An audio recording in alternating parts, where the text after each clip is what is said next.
Chapter 2391. But if you give up the witch god, you may still have a chance to survive. So give up this woman. She's just a woman. As a senior immortal, what can you not have? She's just a woman. If she dies, so be it. As the mysterious man spoke, he started laughing. His laughter sounded as if he was remembering something that made him sad. As he laughed, a line of tears flowed down from the corners of his eyes, the only part of his body that was exposed under his black robe. As he laughed, a pair of dark eyes flowed out. Finally, the mysterious man stopped laughing. He stared at Ce fiercely and said, "Give up your woman. You're in a high position.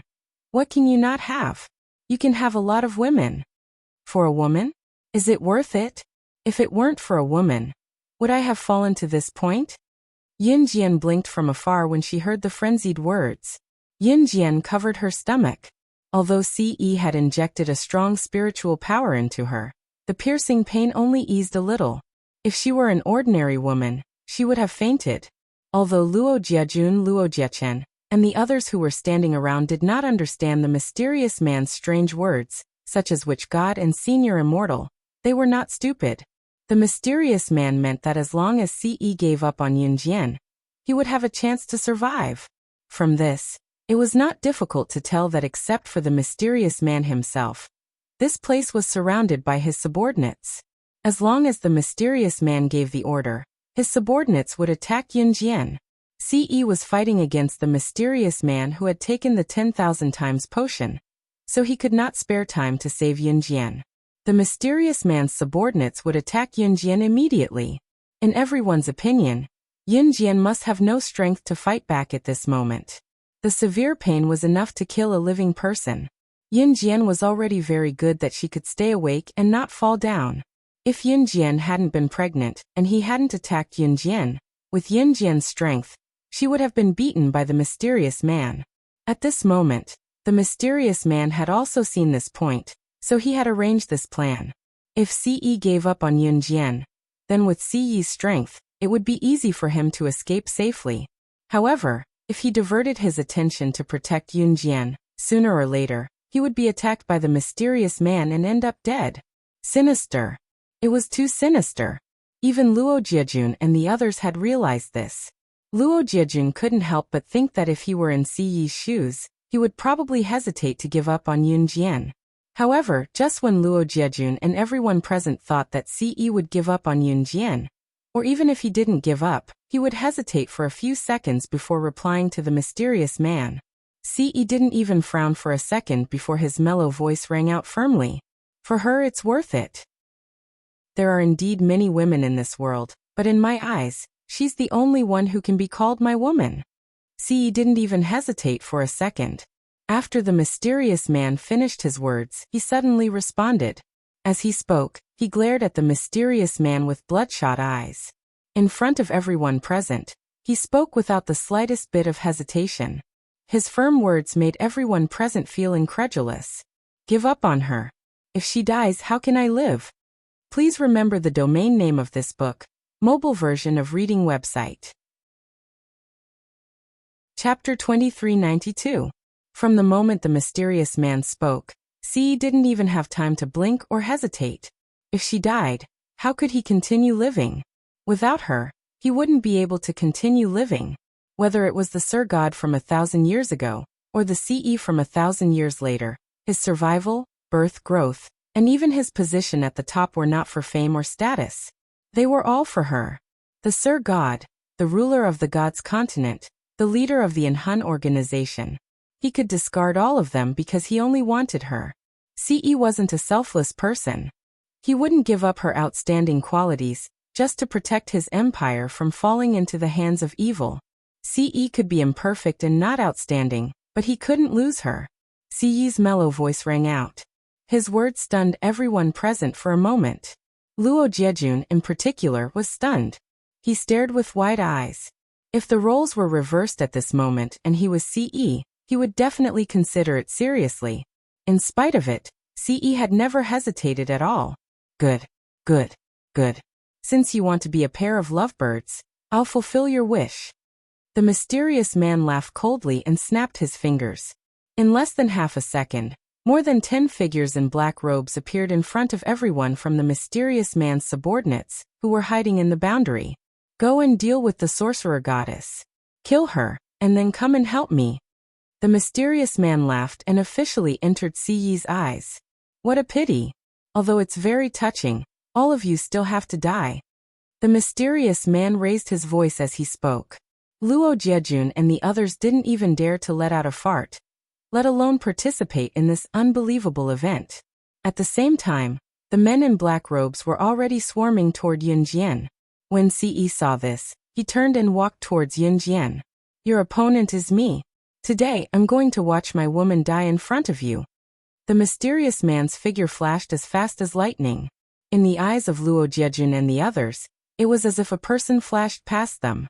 They couldn't even catch a trace of him. At this moment, the mysterious man's subordinates were already in front of Yunjian. They surrounded Yunjian. The tables had turned. The pain in her abdomen caused beads of sweat to roll down her forehead. This was witnessed by the people around her. She was finished. They were finished. Luo Jiejun and Luo Jiechen thought so. Just as everyone thought so. Yunjian, who was bending over with her hands on her stomach, straightened her back and stood up in front of everyone's eyes.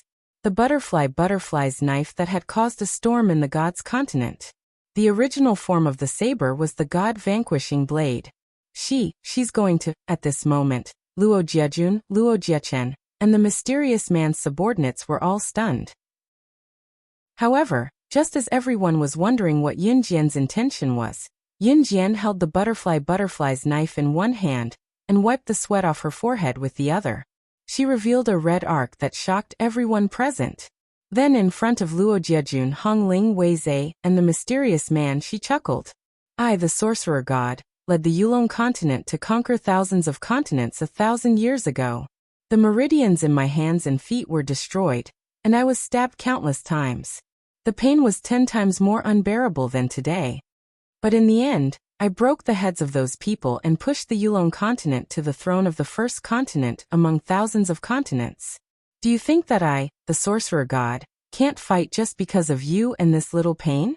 Please remember the domain name of this book. Mobile reading website. Chapter 2393. Because I am the daughter of the Wu clan of the sorcerer tribe, the king of the Yulong mainland, the sorcerer goddess. These simple words came out of Yunjian's mouth, but it made Luo Jiejun, Luo Jiechen, Hongling Weizhe, Wei Shao, Wang Ruoya, Wei Min, Wei Lin, and all the people from the upper class of Piluo City who were standing around feel as if they were on a battlefield. Yunjian, who was holding a butterfly knife in front of them, was like the Grim Reaper from hell. She seemed to be stepping on thousands of corpses. Wherever the blade passed, she was the king. A young girl who seemed to be in her teens, in front of everyone present, when everyone thought that she would definitely not be able to hold on, actually straightened her back, held the blade in her hand, and fought against the four sides. Everyone was completely stunned at the same time. Imagine if they were to switch roles and become Yunjian, they would probably not even be able to stand straight under the intense pain from their abdomens. At this moment, Luo Jiejun and the dozens of people present all held their breaths. Even Wei Min, who was paralyzed on the ground after her head was smashed by Si Yi's kick, took a deep breath when she heard the sound. Seeing this, the mysterious man's eyes were fixed on her fiercely, and there was a flash of astonishment in his eyes. Ha ha ha, you are indeed the sorcerer goddess, the god of war who was once popular on thousands of continents and made all the strong people on thousands of continents tremble in fear. You are indeed very powerful. But it's a pity that I only have one bottle of the 10,000-fold potion, and I have already used it myself. However, the 100-fold potion is in the hands of my dozens of subordinates. Each of them has one bottle. When the mysterious man said this, Luo Jiejun and the others, who were already dumbfounded, were shocked again. Although this was the first time Luo Jiejun and the others had heard of the Yulong mainland, the sorcerer goddess, and the divine emperor, these series of things were completely unrealistic and did not exist on Earth. However, after listening to the mysterious man for so long, they could more or less understand some of the ambiguous words. For example, the 10,000-fold potion and the 100-fold potion. Moreover, The mysterious man had previously mentioned that the 10,000-fold potion was a potion that could increase his strength by 10,000 times. Then, as the name suggested, the 100-fold potion could naturally increase one's strength by 100 times. It was really too sinister. He was too calculative. In Yunjian's current state, her physical strength would be affected more or less, and the mysterious man had all his subordinates take the 100-fold potion. Then Yunjian, wouldn't she be done for then? At this moment, even Luo Jiejun and the others could not help but feel panic and fear from the bottom of their hearts after hearing the mysterious man's words. Then what about Yunjian? With Luo Jiejun taking the lead, the group of dozens of people turned to look at Yunjian. Luo Jiejun and the others thought that they would see shock, seriousness, and fear on Yunjian's face. However, Luo Jiejun and the others found that not only did Yunjian not show any signs of fear, but she also did not show any signs of fear. On the contrary, in front of everyone present, she tore off a few layers of clothing from her clothes and tied a tight knot around her abdomen. If one's finger accidentally pierced into a thorn, under normal circumstances, pinching the tip of one's finger when pulling out the thorn could relieve the pain. This was the same logic as what Yunjian had done. However, no one present had thought of this at this moment. It was only when they saw Yunjian tightening the bandage-like layers of clothing around her abdomen that they came back to their senses and made the connection. However, at this moment, they saw Yunjian skillfully tying the bandage around her abdomen and holding the god-vanquishing blade in her hand. She looked fearlessly at the mysterious man's subordinates who had taken the 100-fold potion in front of her. Her aura did not diminish at all. At that moment, from Yunjian's actions, Luo Jiejun, Luo Jiechen, and the rest seemed to see the slaying god in Yunjian's eyes when she was at her peak, the one who terrorized countless international bosses. Please remember the domain name of this book. Mobile version of reading website. Chapter 2394. Page 1/1. Just as Luo Jiejun, Luo Jiechen, Hong Ling and the rest were so shocked by Yunjian's actions that they forgot where they were, a cold snort sounded out. A mysterious man in a black robe, with only a pair of deep, dark eyes exposed.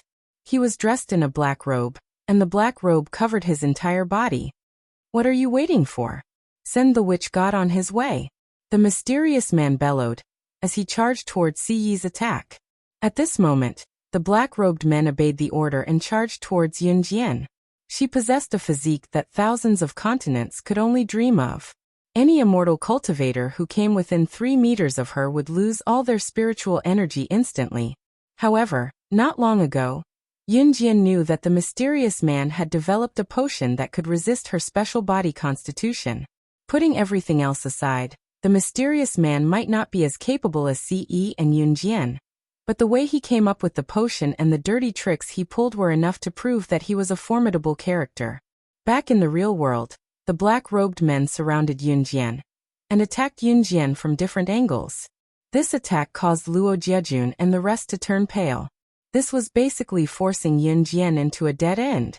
How was she going to retaliate? From the perspective of Luo Jiejun and the rest, Yunjian had already been forced into a dead end. However, it was obvious that their worries were unnecessary. Yunjian channeled her spiritual energy into the god-slaying blade. She held the god-slaying blade in one hand and placed the other gently in front of her abdomen as she stood there motionless. Don't tell me she doesn't know how to fight back. At this moment, someone suddenly spoke up. If it was in the past, Hong Ling, who was standing beside Luo Jiejun, would have said something like, "Jun, you're the best. I think she can't hold on any longer, so I'll go help her."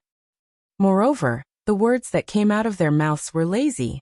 It was as if they were winners in life and could turn any situation around as long as they made a move. However, at this moment, even if Hong Ling did say so, Luo Jiejun would not dare to get involved in this mess, let alone whether Hong Ling would dare to exaggerate. Just when everyone was wondering how Yunjian was going to deal with them, Yunjian turned sideways and stabbed her blade into the head of a black-robed man. She did not give anyone a chance to react as she turned around. The 3 black-robed men in the rear had already launched an attack on Yunjian. With a swift turn, Yunjian evaded the 3 black-robed men's aggressive attacks.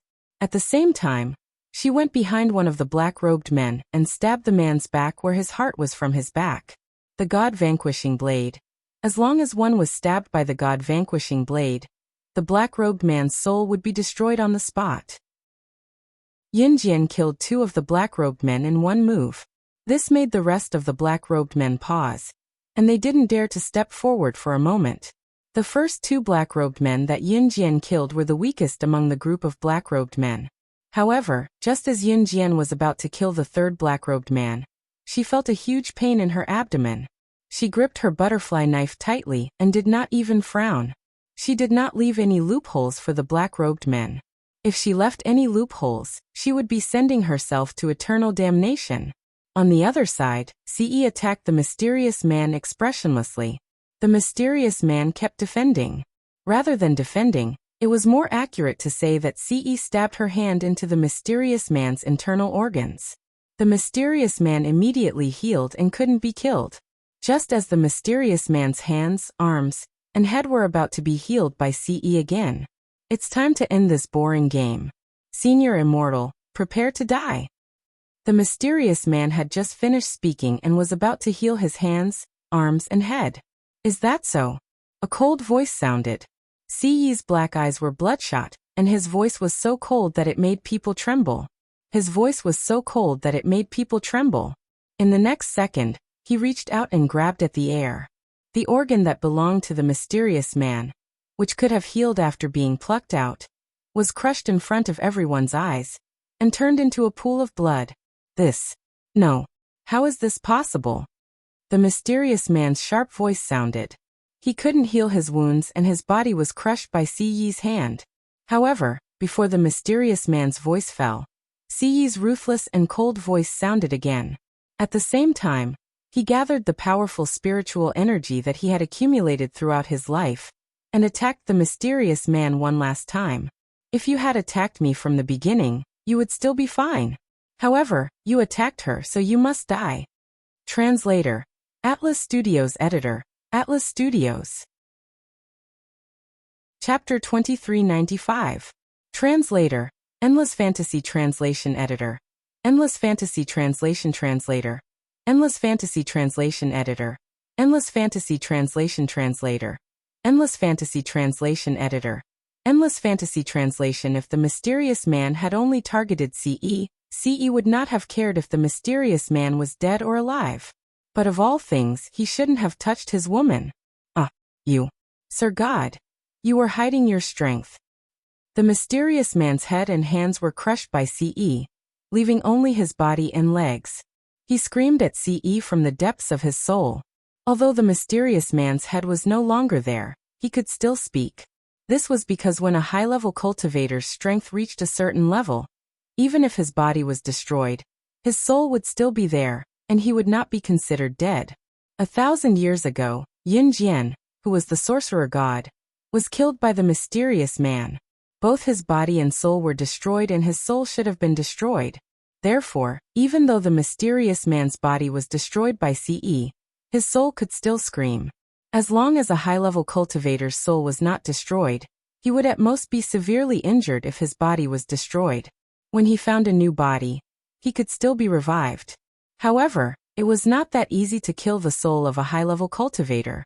Of course, to Ce, it was not difficult to destroy the soul of a high-level cultivator. Ce, on the other hand, channeled the powerful spiritual force he had accumulated throughout his life to a single point, his cold gaze devoid of color. Just as Ce was about to launch the final attack on the mysterious man, and destroy his soul completely, so that the mysterious man could not be revived. Activate self-destruction. Self-destruction. Self-destruction. Haha. Even if I die, the sorcerer god will die with me. The mysterious man ordered the remaining 3 black-robed men, with a whistle that came from the depths of his soul. In the blink of an eye, only 3 of the black-robed men were left. The sorcerer god, who had led the Yulong continent from the lowest continent to the top, was not simple at all. However, the mysterious man still had a trick up his sleeve. The 3 black-robed men accepted the order. Like 3 puppets, the 3 of them poured all of their spiritual energy into their hearts. In just a few seconds, they detonated their dantian. Every immortal cultivator of the myriad of continents had a fatal trump card. By injecting all of one's spiritual energy into one's heart and detonating one's dantian, one would be able to generate energy from the depths of one's soul to self-destruct. In other words, it would explode on the spot. The three black-robed men had self-detonated right next to Yunjian. Even if the explosion did not kill Yunjian, the child in Yunjian's womb would not survive. Seeing this, Ci didn't even think about it. She immediately retracted the spiritual energy she had gathered at one point to launch the final attack on the mysterious man. She then rushed towards Yunjian. In a flash, Ci appeared in front of Yunjian and wrapped her arms around Yunjian's slender waist. Without any hesitation, she wrapped her arms around Yunjian's abdomen and carefully supported Yunjian as she flashed more than 10 meters away. This process did not take more than 3 seconds. Boom, boom, boom. 3 seconds later, an earth-shattering sound was heard. The three black-robed men exploded on the spot and turned into a pool of blood. Ah! The mysterious man peeled off his physical body on the spot and screamed in agony. Using a bit of spiritual energy, his soul abandoned his physical body and fled the place in a wretched state. The three black-robed men's self-detonation left no survivors in their wake. Luo Jiejun and the others were implicated in the explosion and died horribly. Where they were just now, other than Yunjian, who was protected by Ci's firm chest without losing a single strand of hair, everyone else was a bloody mess. Ci used his back to withstand the pressure of the three black-robed men's self-detonation on Yunjian. When everything returned to silence, Yunjian squirmed out of Ci's embrace. "Xiaojian, are you okay?" Ci wrapped his arms around Yunjian to check if she was injured. He breathed a sigh of relief when he saw that Yunjian was unharmed. You're hurt?" Yunjian's heart clenched when she looked up and saw a trail of blood at the corner of his lips under his handsome face. His back was crushed by the force of the three black-robed men's self-detonation. Even the clothes he wore were torn apart, and the smooth skin on his back was now a bloody mess. Seeing her sad face, he pulled her into his arms, completely ignoring the injuries on his body, and gave her a handsome smile that made the whole world lose its luster. "Xiaojian, I'm glad you're okay." Translator. Henyi Translations Editor. Henyi Translations. Chapter 2396. Page 1/1. As long as his Xiaojian was fine, it did not matter how badly he was injured. Yunjian's eyes moistened for some reason when she heard Ci's words. She opened her mouth but realized that she could not say anything. Yunjian stopped talking and hugged Ci, careful not to touch his wound. I'm fine." Yunjian had just uttered the words when beads of sweat trickled down her forehead again. Something seemed to be flowing out from her lower body. Wiping her hand away, she saw that her hand was covered in crimson blood. The mysterious man abandoned his physical body at the last moment and tore his soul apart to escape. Even for an advanced cultivator, it was no different from suicide to tear apart one's soul and escape. This was because once a person's soul and body were separated, the soul would escape. For the mysterious person, he would suffer a severe injury. Moreover, the backlash from consuming the 10,000 times potion would be more than enough for the mysterious person to suffer. It would probably take a few years for the mysterious man to struggle to even walk normally. Even if he found a physical body to reside in again, there was no need to even think about it. In the next few days in Puyo City, there was a major incident that shook the city and even the country. Today's report is that a bizarre incident has happened in Puyo City. The remains of most of the upper-class people in Puyo City were found in Emperor College. The corpses are suspected to have been blown up. It's reported that the cause of this case is unknown. The survivors are also upper-class people in Puyo City. It's said that after the incident, they kept their mouths shut when the police questioned them about the case. It's suspected that they were scared out of their wits. The police are still investigating the case. Please stay tuned to China Central News broadcast. We'll be broadcasting the latest news as soon as possible. In a shopping mall that sold electrical appliances in Puyo City, the televisions displayed on the counters were broadcasting the latest news. In the Kosha mercenaries far away in country Snake Lizard was sitting on the sofa in the lobby of the Kosha mercenaries, staring at the television in front of her as she watched the same news. It had already been 3 months since the incident that day. Thud, thud, thud. A tall and muscular figure came through the door. For the first time, Snake. Lizard stood up anxiously and looked at Tiger. Leopard, who walked in from outside the door, asking, "Have you found it?" Under the worried look on Snake, Lizard's face, Tiger. Leopard shook his head truthfully. "I didn't find anything on my side." After saying that, the Tiger Leopard saw that the Snake Lizard's face had obviously darkened. After a while, a few more figures walked into the Kosha mercenaries' hall. Snake. Lizard stepped forward and asked before the other party could speak, "Is there any news from your side?" The visitors were Diani, Guiyen, Guilian, Qingyu, and all the higher-ups of the Kosha mercenaries. "We've already confronted each other at the door." Diana spoke to Snake. Lizard on behalf of everyone else. Just as she said that, Diana paused. She furrowed her brows deeply, and finally could not bear to continue. "There's still no news from Sister Jian. In the past 3 months, Snake." Lizard had sent out all the higher-ups of the Kosha mercenaries to search for Yun Jian, but there were no clues at all. It was as if Yun Jian had vanished from the face of the earth. Yun Jian had always kept in touch with Snake. Lizard. Even when Yun Jian went missing for 2 years when she went to Deity Continent's Holy Spring, she tried to contact Snake. Lizard. Hence Snake. Lizard was not worried back then. However, it had been 3 months since Yun Jian had gone missing. There was not a single piece of news left for her. This had never happened before. Sister Lizard, Sister Jian wouldn't. Qingyu's voice trembled in disbelief. She wouldn't. Snake. Lizard denied. Amidst the silence, Diani pondered for 2 seconds before speaking suddenly. "Although we didn't find any trace of Sister Jian, I recently received a strange piece of news. In the past month, the world's top obstetrics and gynecologists, as well as nutritionists, have all gone missing one after another. What's even more bizarre is that 50% of the world's high-end baby product stores have been ransacked." Translator. Endless Fantasy Translation Editor. Endless Fantasy Translation. Chapter 2397. F***CK Who did this? How wicked. Fox could not help grumbling when he was concerned about Yun Jian's safety. Diani cut the fox off and said, "The problem now isn't to find out who did this. It's to see if this has anything to do with Sister Jian's disappearance. There's no need to rob a baby store when Sister Jian is missing, is there? The disappearance of the world's top obstetrics and gynecology specialist and nutritionist shouldn't have anything to do with Sister Jian, right?" Raccoon analyzed philosophically. "Keep investigating Sister Jian's disappearance. Remember, don't leak any information. I don't believe that anything has happened to Sister Jian. Before Sister Jian comes back, we must protect the Kosha mercenaries." Snake.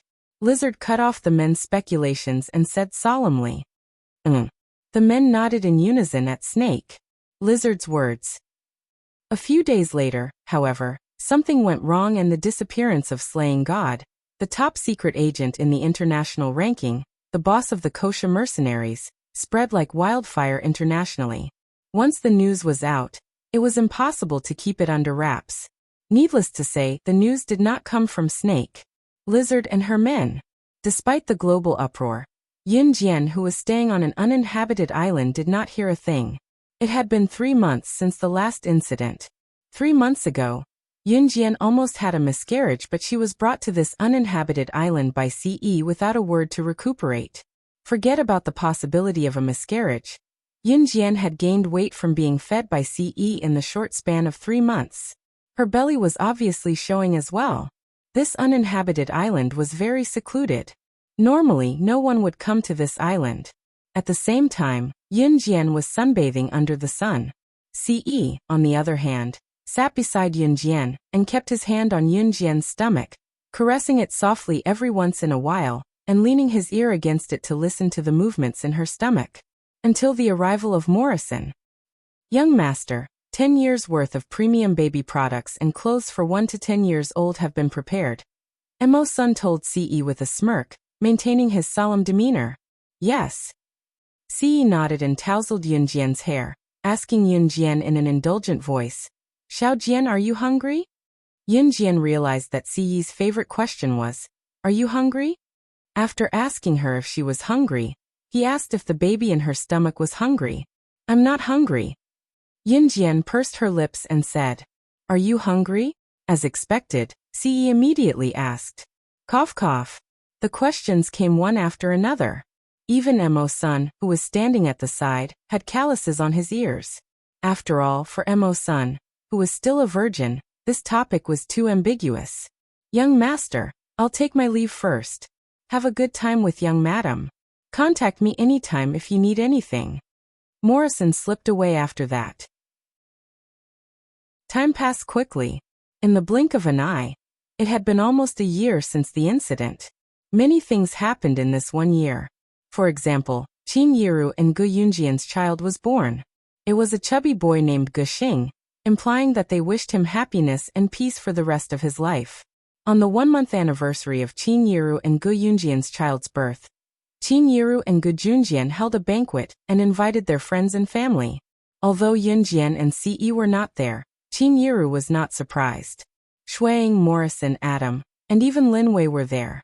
Of course, Si Luo, Luo Mei Lansu, and Yiling were there too. Please remember the domain name of this book. Mobile version of reading website. Chapter 2398. Gu Xing's birth made Qin Yiru feel more like a mature woman. It was not like how she used to look 20 years older than her actual age due to overwork. Instead, she had the charm of a woman in her 40s. Yin Jian and Yun Yi were Qin Yiru's flesh and blood. Gu Xing was Qin Yiru's flesh and blood too. As for Xiao Yunju, Duan Li Duanya, and the rest of the Gu Xian, Qin Yiru treated them the same. There was nothing wrong with that. That night, because everyone was in high spirits, they drank more than usual. Especially the innocent Si Luo, who was led by Qin Yu to drink. Shuang was not around at the moment. Aya, what are you afraid of? Drink, drink. We won't rest until we're drunk. Qin Yu was so happy that she hugged Si Luo's shoulder and drank in big gulps, even asking Si Luo to drink with her. After meeting with An Hun, Qin Yu was informed that Yin Jian was safe and sound. At the same time, the Kosha mercenaries were informed as well. Everything had returned to its peaceful and beautiful starting point. Sister Qin Yu, I really shouldn't drink anymore. They say that drinking makes things worse. Sister Qin Yu shouldn't drink too. Si Luo blinked his large eyes, wanting to snatch the bottle of wine that Qin Yu was drinking from. Aya, drink, drink. Little Luoluo, are you afraid of that one at home? Don't be afraid, I'll protect you. Drink as much as you want. Qin Yu's bold look moved Si Luo. All right, I'll take a sip then. Si Luo, who was extremely innocent, was very curious about wine. After the first sip, Si Luo closed his eyes from the bitterness of the wine, his brows and cheeks scrunched up tightly. It's so bitter. Si Luo could not stand the bitterness at all. He stuck out his tongue and complained to Qin Yu. It won't be bitter after a few more sips. It's delicious. Listen to me. Come, cheers. Qin Yu clinked her glass with Si Luo's. After a while, Si Luo drank quite a bit. By the time Luo Berry found Si Luo, he was already drunk. I can drink, I want more. Si Luo was holding a wine glass in a drunken stupor, as he tried to pour more wine. You can't drink anymore, Sister Qin Yu. How could you let Luo drink so much? Luo Mei looked at Qin Yu and reprimanded her softly. Qin Yu, who was sitting in front of them, raised a small wine glass in her hand and poured herself a small cup of wine. She took a sip and grinned at Luo Mei. Drinking will spoil things. I'm trying to be a matchmaker. Little girl, you wouldn't understand. Actually, Qin Yu was about the same age as Luo Bailey, but her tone made Luo Bailey think that Qin Yu was a very old elder sister. When Shuang entered the room, the scene he saw was, ha, ha, I want to drink more. Don't take my wine glass, I still want to drink. Give me back my wine glass. Si Luo's cheeks were red as he grabbed the wine glass in Luo Berry's hand, and refused to let go as he spoke. She was giving him wine. Shuang was about to explode when he saw this. He strode over to grab Si Luo's hand and brought her home without saying goodbye. After bringing Si Luo home, Shuang pinned her against the wall. Why are you drinking? Si Luo, who was still in a daze, became domineering again when she heard the word wine. I still want to drink, drink.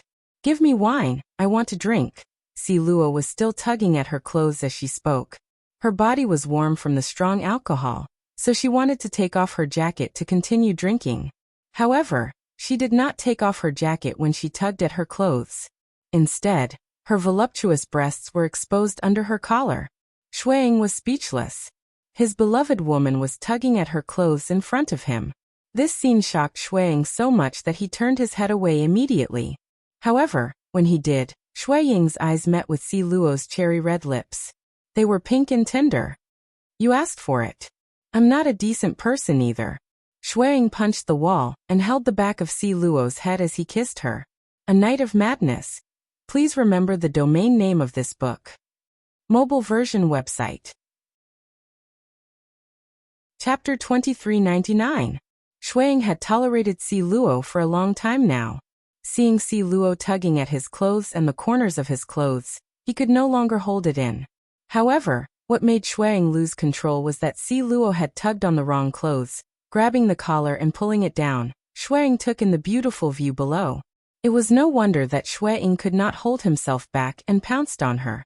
He had already said that he was not a good person. The next morning, the scorching sun shone through the curtains onto her face. Si Luo rolled over and rolled off the bed. The headache from drinking too much last night, and the burning sensation coming from her lower body scared Si Luo into sitting up straight. Yesterday, Si Luo scratched his head as he suddenly recalled that someone seemed to have dragged him away to a hotel. Looking at the bed, there was no one there. There was a red bloodstain on the bedsheet where she had slept.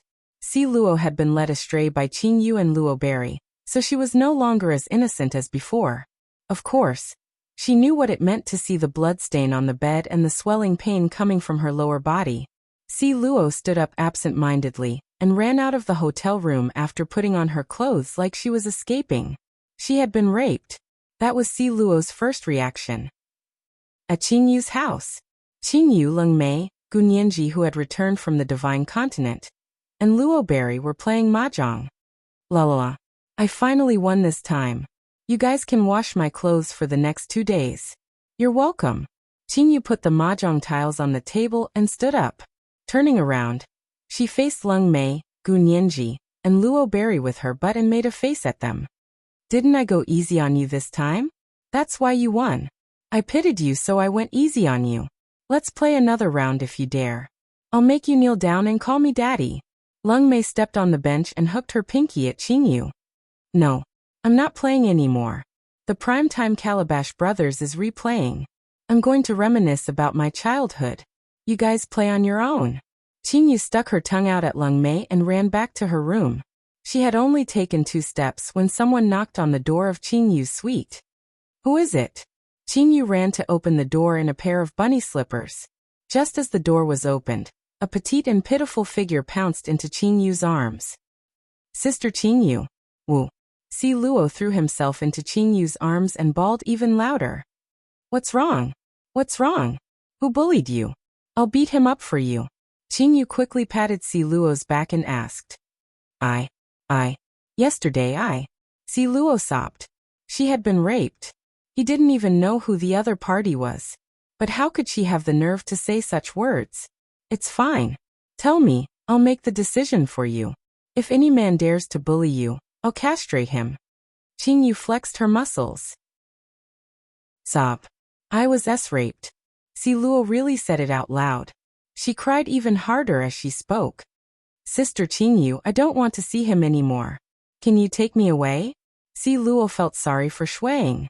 She was no longer clean. Huh. Qing Yu was confused. However, just as Si Luo finished speaking, someone grabbed her hand and Shui Ying's face enlarged in front of Si Luo in the next second. Si Luo was shocked to see Shuang, but she started crying even harder. Sob, go. She had let him down. Sob, sob, sob. Just as Si Luo was crying herself out of breath, Shuang appeared. Please remember the domain name of this book, .com. Wonderful book mobile version website, .com. Chapter 2400. Si Luo was being forcefully embraced by Shuang. but she froze when she heard Shuiying's words. Little girl, who told you to be so dishonest and seduce me when you were drunk? How can you blame me for that?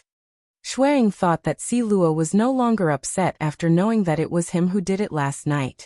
Moreover, Shuiying said it so righteously as if he was the one who forced Si Luo.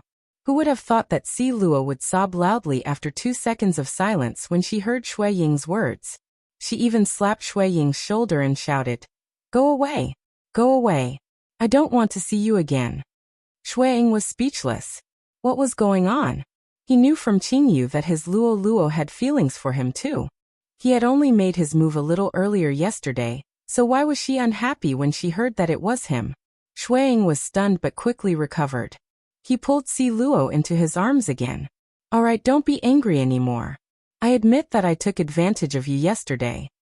He was halfway through his sentence when a mop came flying at Shuiying. Shuiying's gaze sharpened as he hugged Si Luo's slim waist and dodged to the side, dodging the mop that Qingyu had thrown at him. F***CK. What are you doing?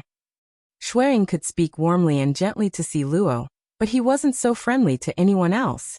Shuiying's words came out of his throat when he saw that it was Qingyu who had attacked him. Coupled with the thick and deep scar on Shuiying's neck, Shuiying's appearance earlier was rather frightening. However, Qingyu was not afraid. She pulled Si Luo from Shuiying's arms and glared at him murderously while holding the mop. She shouted back at him, "Call me your grandfather.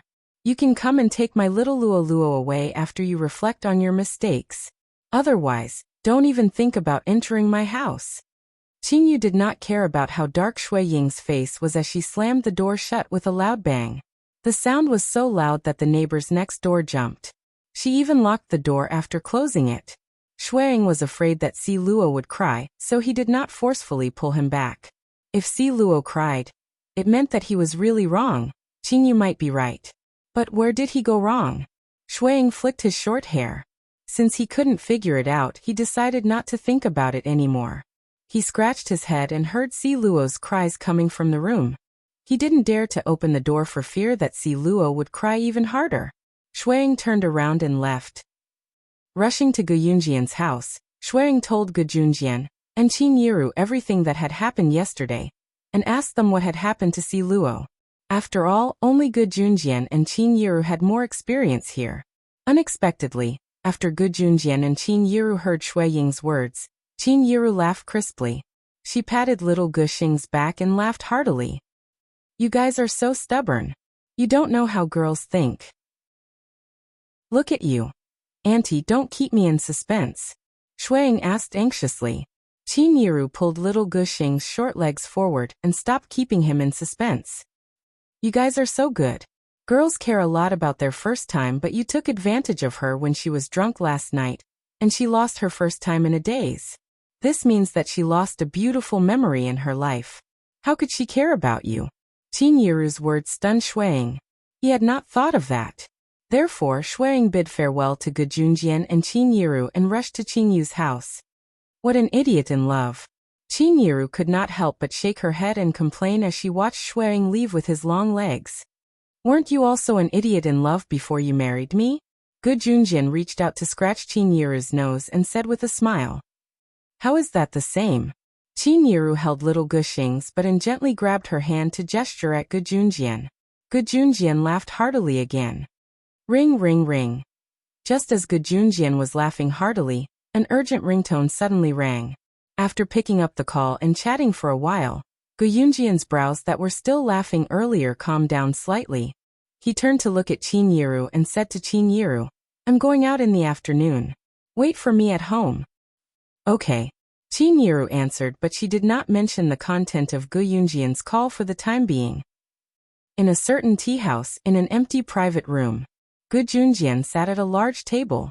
Gu Junjian only raised his head when the lights flashed, and 6 shadows covered the light in front of him. "What can I do for you?" The people who came were none other than Chu Ning, Chu Xiangnan, Jiang Weiwei, Lu Shiyun, Fang Xiaoran, and the 6 members of Hongfan Monarch Squad. Gu Junjian raised his eyebrows, stood up, and saluted Chu Ning and the others. There were tears at the corner of his eyes, but he said solemnly to the 6 of them, "From today onwards, I'm no longer your superior." From today onwards, I will no longer be your superior officer. All of you will be reassigned to a new officer. For years ago, I was the one who brought you into the special forces and made you a member of the team. But unfortunately from today onwards, I can't walk the path with you in the future. Gu Junjian of the 3rd Military Region number 311 salutes you. Please remember the domain name of this book. Mobile reading website. Chapter 2401. Gu Yunjian's words were like an atomic bomb that exploded on the spot. Chu Ning and the rest of Team Monarch, who thought they would receive a new mission, were dumbfounded. What? Officer Gu, you can't lead us anymore? It took Chu Ning a long time to recover from the shock of Gu Junjian not being able to lead Team Monarch anymore. Yes, that's an order from the higher-ups. Remember what I told you when you first joined the team. We must obey our superiors' orders with all our lives. We'll protect the country. That's the motto of the Special Forces. Gu Junjian stood respectfully in a military posture. He repeated what he had said to Chu Ning and the rest. His aura was imposing and dignified, and he did not lose any of the heroic bearing of a soldier. After saying this, Gu Junjian paused. His voice became softer, but his imposing manner did not diminish at all. This is also my last request to you as your superior officer. Although the words that came out of Gu Yunjian's mouth were extremely solemn and serious, Chu Ning and the others instantly felt tears welling up in their eyes when they heard those words. Gu Junjian had received a call not long ago that he would be retiring from the Special Forces. Unlike other armies, Gu Junjian was not young anymore. In another 2 years' time he would be nearing his 50s. In this regard, the country gave its soldiers the best treatment. After retiring, Gu Junjian would still be able to receive an extremely high pension. However, Gu Junjian had been in the military for decades. His feelings for this position were no longer just a job for his livelihood. It was a responsibility, an obligation that could not be forsaken. And honor. Team Monarch, listen up. Just as Chu Ning, Chu Xiangnan, and the rest were speechless from Gu Yunjian's words, Lu Shiyan, the captain of Team Monarch, suddenly shouted. At that, the 5 members of Team Monarch, excluding Lu Shiyan, stood in their military stance and looked at Gu Junjian. Salute to our officer Gu. After saying that, Lu Shiyan took the lead to hold back the tears in his eyes and saluted Gu Junjian. All good things must come to an end, and there is no perfect ending in life. For example, Gu Yunjian's retirement was a good thing for Gu Junjian, but it was also a pity. The retired Gu Junjian could enjoy the rest of his life with his pension, but unfortunately, he had to leave the army that he had spent half his life in. A few days had passed since that incident, and Si Luo had already forgiven Shuang. Shuang took the risk of being beaten up by Lin Wei, Adam, and Emo's son to leave his position in Anhun and take Si Luo on a holiday. At this moment in Qingyu's house. Hey you guys, all of you are in pairs. I'm the only one who's alone. In the future, don't show off in front of me for no reason. Otherwise I will. Gu Nianji was holding an electric mosquito swatter. She swung it a few times and gestured at Qingyu, Leng Mei and Luo Mei. What will you do? Qingyu bumped her fists and glanced at Gu Nianji fiercely. I'll go outside and let you guys have the room. Gu Nianji was deflated. She pouted and twisted her body to admit defeat. Look at you. Qingyu glanced at Gu Nianji in disdain. Just as Gu Nianji curled up like a deflated balloon on the sofa, the doorbell suddenly rang from outside the door. I'll go open the door. Luo Mei ran to open the door diligently. Lan Su had left the child with Adam this afternoon, saying that she wanted to go out and play with them. Luo Mei was excited. The moment she opened the door, it was not Lan Su in plain clothes that greeted her, but a clean and handsome young man. Godly known. Seeing that it was an unfamiliar girl who opened the door, Li Nong smiled politely and asked directly, Hello, may I know if Gu Nianji lives here? Please remember the domain name of this book. Mobile reading website. Chapter 2402. Page 1/1. Time passed quickly and 3 months had passed in the blink of an eye. Today was Yun Jian's disappearance, since the incident in Puluo City. It had been 7 months. Other than the Kosha mercenaries and Anhun, Everyone else in this world thought that Yunjian had disappeared or died in the incident in Puluo City. Although Yunjian was nowhere to be seen, the police found a student ID at the scene. The 2-inch photo on the student ID card was a girl's face that was stunningly beautiful without makeup. Yunjian's name was written on the side of the ID card. Under the school's name was Rivertown University of Electronic Science and Technology of China. Moreover, Yunjian from the University of Technology of Rivertown had withdrawn from school and went missing. Everyone thought that Yunjian had gone to the Royal Academy and died at the scene together with the person who died in the incident. The incident was initially kept under wraps, so the 6 members of Team Monarch did not know about it. At the same time, the 6 members of Team Monarch met with their new commanding officer. The new commanding officer was called Lu Cheng. Lu Cheng was an advanced Special Forces soldier who was transferred back from overseas. In this era, scientists and graduate students who were transferred back from overseas sounded very impressive.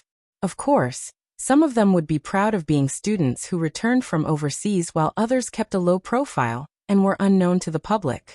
Lu Cheng, on the other hand, was a very high-profile and boastful person. Before returning to his country, Lu Cheng had always been working for other countries, and he had no intention of returning to his country. In the end, he had no choice but to return to his country to continue his career overseas. Lu Cheng had been in the Air Force overseas before joining the Special Forces training program. He was recruited into the Interpol and sent to the Special Forces training base for 10 years of secret training. He refused to return to his country after completing his training and stayed in Country M instead. He participated in countless anti-terrorist operations and received various awards.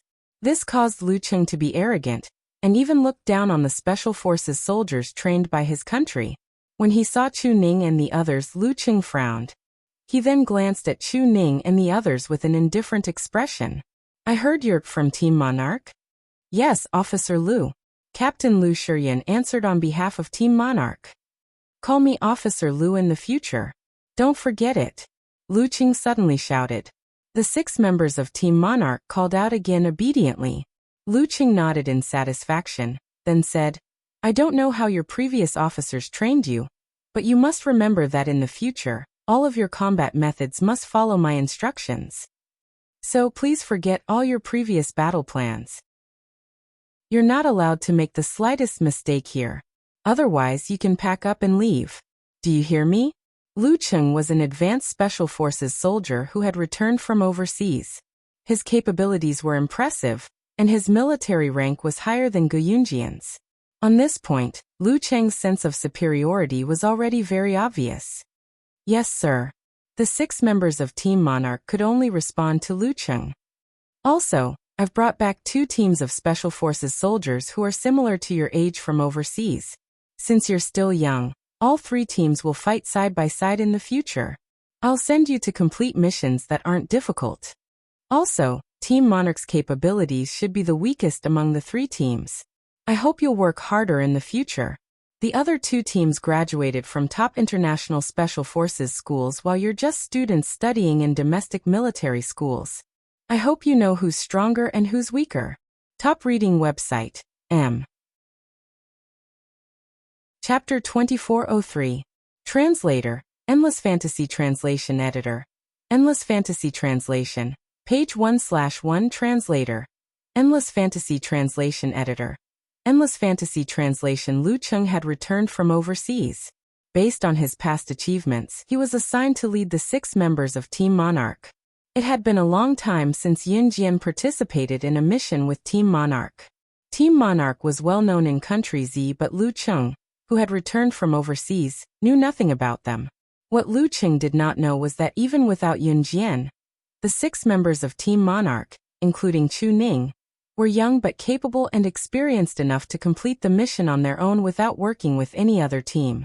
Moreover, their efficiency in completing missions was impressive.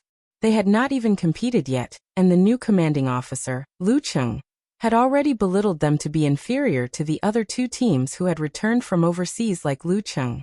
Chu Ning was the first to lose her cool, standing up to Lu Cheng. "Commanding Officer Lu, you can't deny Team Monarch's capability like this. We don't deny that the other two teams who returned from overseas are strong, but Team Monarch isn't weak either. Moreover, we haven't even competed with the other two teams you're talking about. How would we know who's stronger? Chu Ning had always been a straightforward person, and would not play any tricks. She would always speak her mind and did not know how to beat around the bush. Chu Ning. Captain Lu Shiyan was standing beside her. He lowered his voice and called out to Chu Ning. He wanted Chu Ning to shut up so that she would not provoke the new officer. Sometimes, the best way to fight back when one was treated unfairly was through strength. Chu Ning realized that she had acted rashly at Lu Shiyan's words. Chu Ning lowered her head and kept quiet. She thought that most commanding officers would turn a deaf ear to this, and let bygones be bygones. Lu Cheng's eyes glinted sharply at Chu Ning's words. I heard that Slashing God is the strongest in Team Monarch. Lu Cheng had read through Team Monarch's information, so he knew. Yes, Lu Shiyan answered. Where's she? As a member of Team Monarch, isn't she here today? Lu Cheng asked. Jin. Slashing God only comes to help when Team Monarch is out on a mission. Lu Shiyan blinked and said with a hint of concealment. It had been a long time since Yun Jian went on a mission with the 6 members of Team Monarch. When it was in Gu Yunjian's hands, this was allowed. Gu Yunjian's request was very simple. When they were out on a mission, they were not allowed to let down their guard at all. Normally, he would be very hardworking during training. Other than that, he would not interfere with other trivial matters. However, Lu Cheng was the exact opposite. Lu Cheng's requirement was that every member had to be present every day, not a single minute less. He didn't care how well they trained, but he had to ask all the members to report to him every day. Therefore, after hearing Lu Shiyan's words, Lu Cheng was very displeased.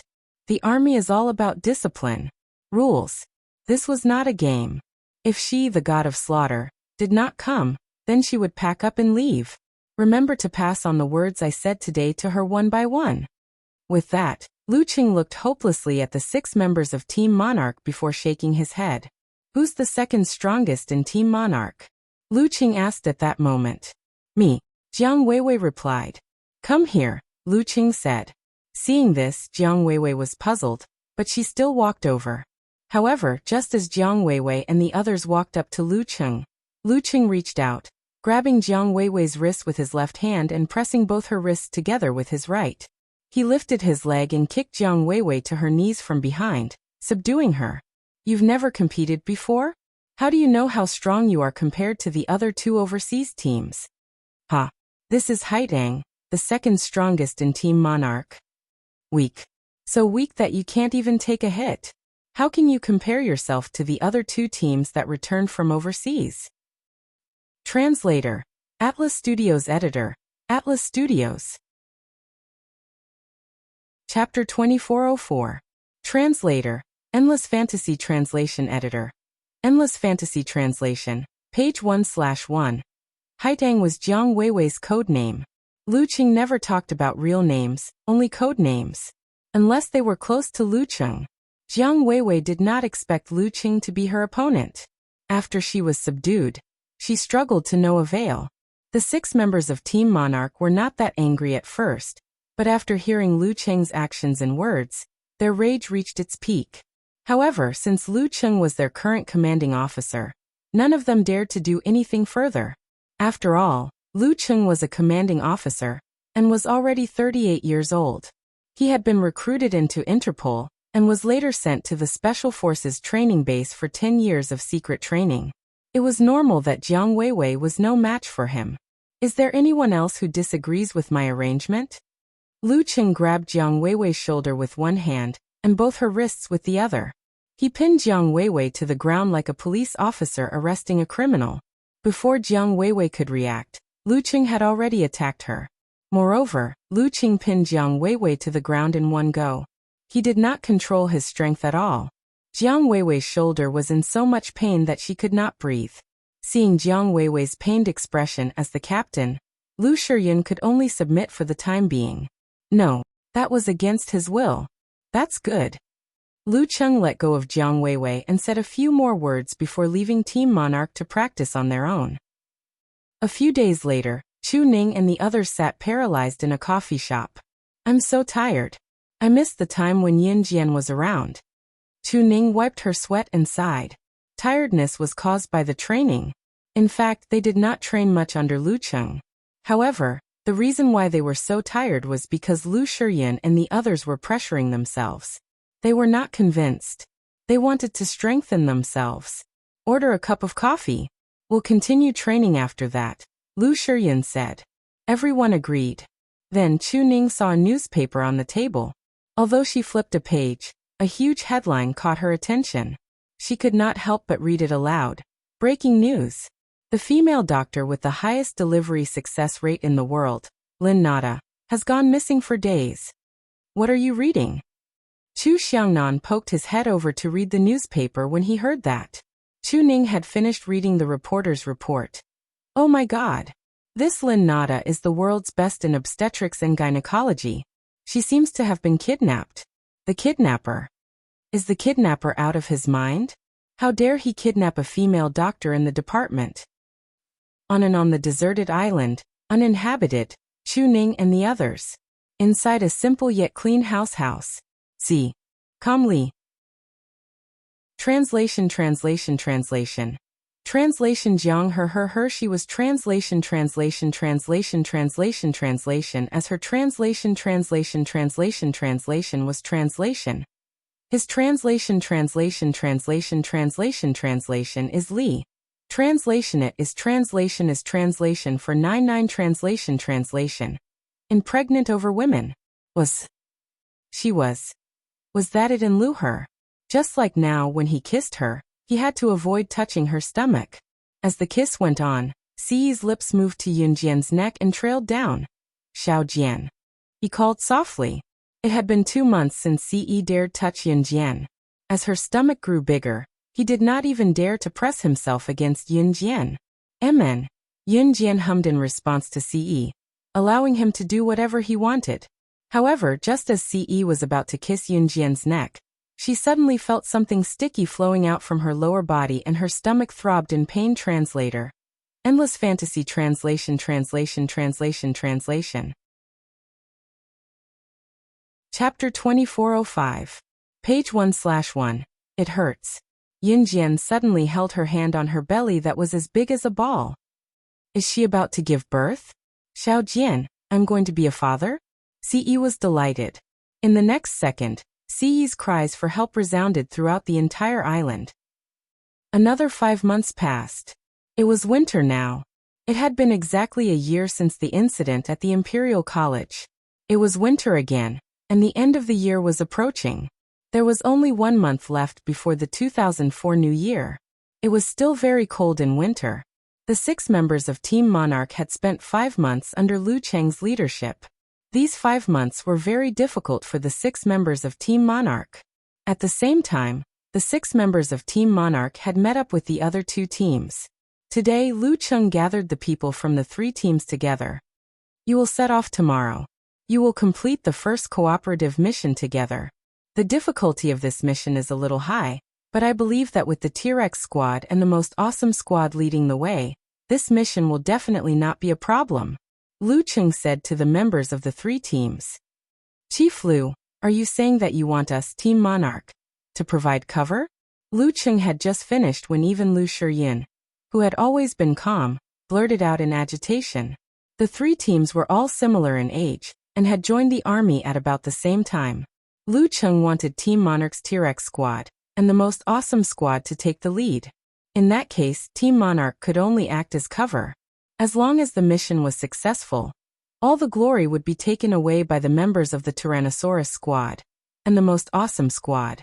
Team Monarch, on the other hand, would at most receive verbal praise from their superiors. In short, the commander of a team was very important. Yes, is there a problem? After Lu Cheng heard Lu Shiyan's words, he spoke as if nothing had happened. Lu Shiyan clenched his fists tightly in an instant. Even Lu Shiyan, who had always been calm, couldn't take it anymore. Team Monarch used to be trained in domestic military schools. It's your honor to serve as a cover for overseas talents like us. Be content. The captain of the most awesome team was called Zhu Ao. The second half of his name sounded like a foreigner's name.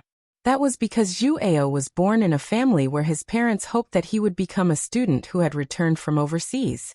Now that Zhu Ao had lived up to everyone's expectations, he was naturally pleased with himself. What are you talking about? Jiang Weiwei was furious when she heard Zhu Ao's words. I say, Team Monarch hasn't been to any international military school or special forces training, right? Being able to cover for us is already an honor for you. What? Am I not being detailed enough? When Zhu Ao heard this, he spoke again. Because of Lu Cheng's cover, Zhu Ao and the other members of the strongest team were very cocky. However, the members of T-Rex squad were very friendly to Team Monarch. Hence, the leader of T-Rex squad stepped forward to speak to Team Monarch. Zhu Ao, don't be too. What about me? This is the truth. Zhu Ao raised his head and shouted. With this back and forth, they somehow ended up quarreling. As they quarreled, Zhu Ao wanted to use the opportunity to wield the knife, but his hand slipped and the knife flew far away. Stop quarreling. Aren't you satisfied with my arrangement? Whoever isn't, come and defeat me. Who dares? Who dares? Lu Cheng suddenly shouted when he saw this. However, everyone knew that Lu Cheng was targeting Team Monarch. Me. Just when everyone lowered their heads and no one dared to make a sound, a beautiful female voice that sounded like the sound of nature suddenly rang out. Top reading website M. Chapter 2406. Page 1/1 Translator. Endless Fantasy Translation Editor. Endless Fantasy Translation. Lu Cheng was stunned by the sudden appearance of the stunning girl. The girl was walking towards them. Every step she took, the aura she exuded was enough to make everyone gasp. It was as if the person walking towards them was not one of his subordinates, but his commanding officer, his superior. From the girl, Lu Cheng seemed to have seen an aura that not even the overseas advanced special forces soldiers with outstanding military exploits had. Lu Cheng took a deep breath and looked at Yin Jian in the eye. Yin Jian looked delicate and pretty. At 19 years old, Yin Jian was even more alluring than before. Her breasts were even more voluptuous, and her hips were just right. Coupled with the powerful aura she exuded from her every movement, she was every man's dream. Is this little beauty the slashing god of Team Monarch? Does she have a boyfriend? Zhu Ao's eyes widened when he saw Yin Jian. He whistled and stared blankly at Yin Jian as she walked towards him. Zhu Ao was 1.8 meters tall. He was not short and was tall and handsome. At least overseas he was a hot commodity in the eyes of girls. Especially with his height and his identity as a special forces soldier, he was the ideal man for girls. When Zhu Ao's words fell, no one paid him any attention. Yin Jian was already standing in front of everyone. At 19 years old, she had already given birth to a child. Judging from her appearance alone, she had taken better care of her body than before. Her skin was smooth and supple, and her face was full of collagen. She was like a maiden who had just stepped out of her house, ignorant of the world and its evils.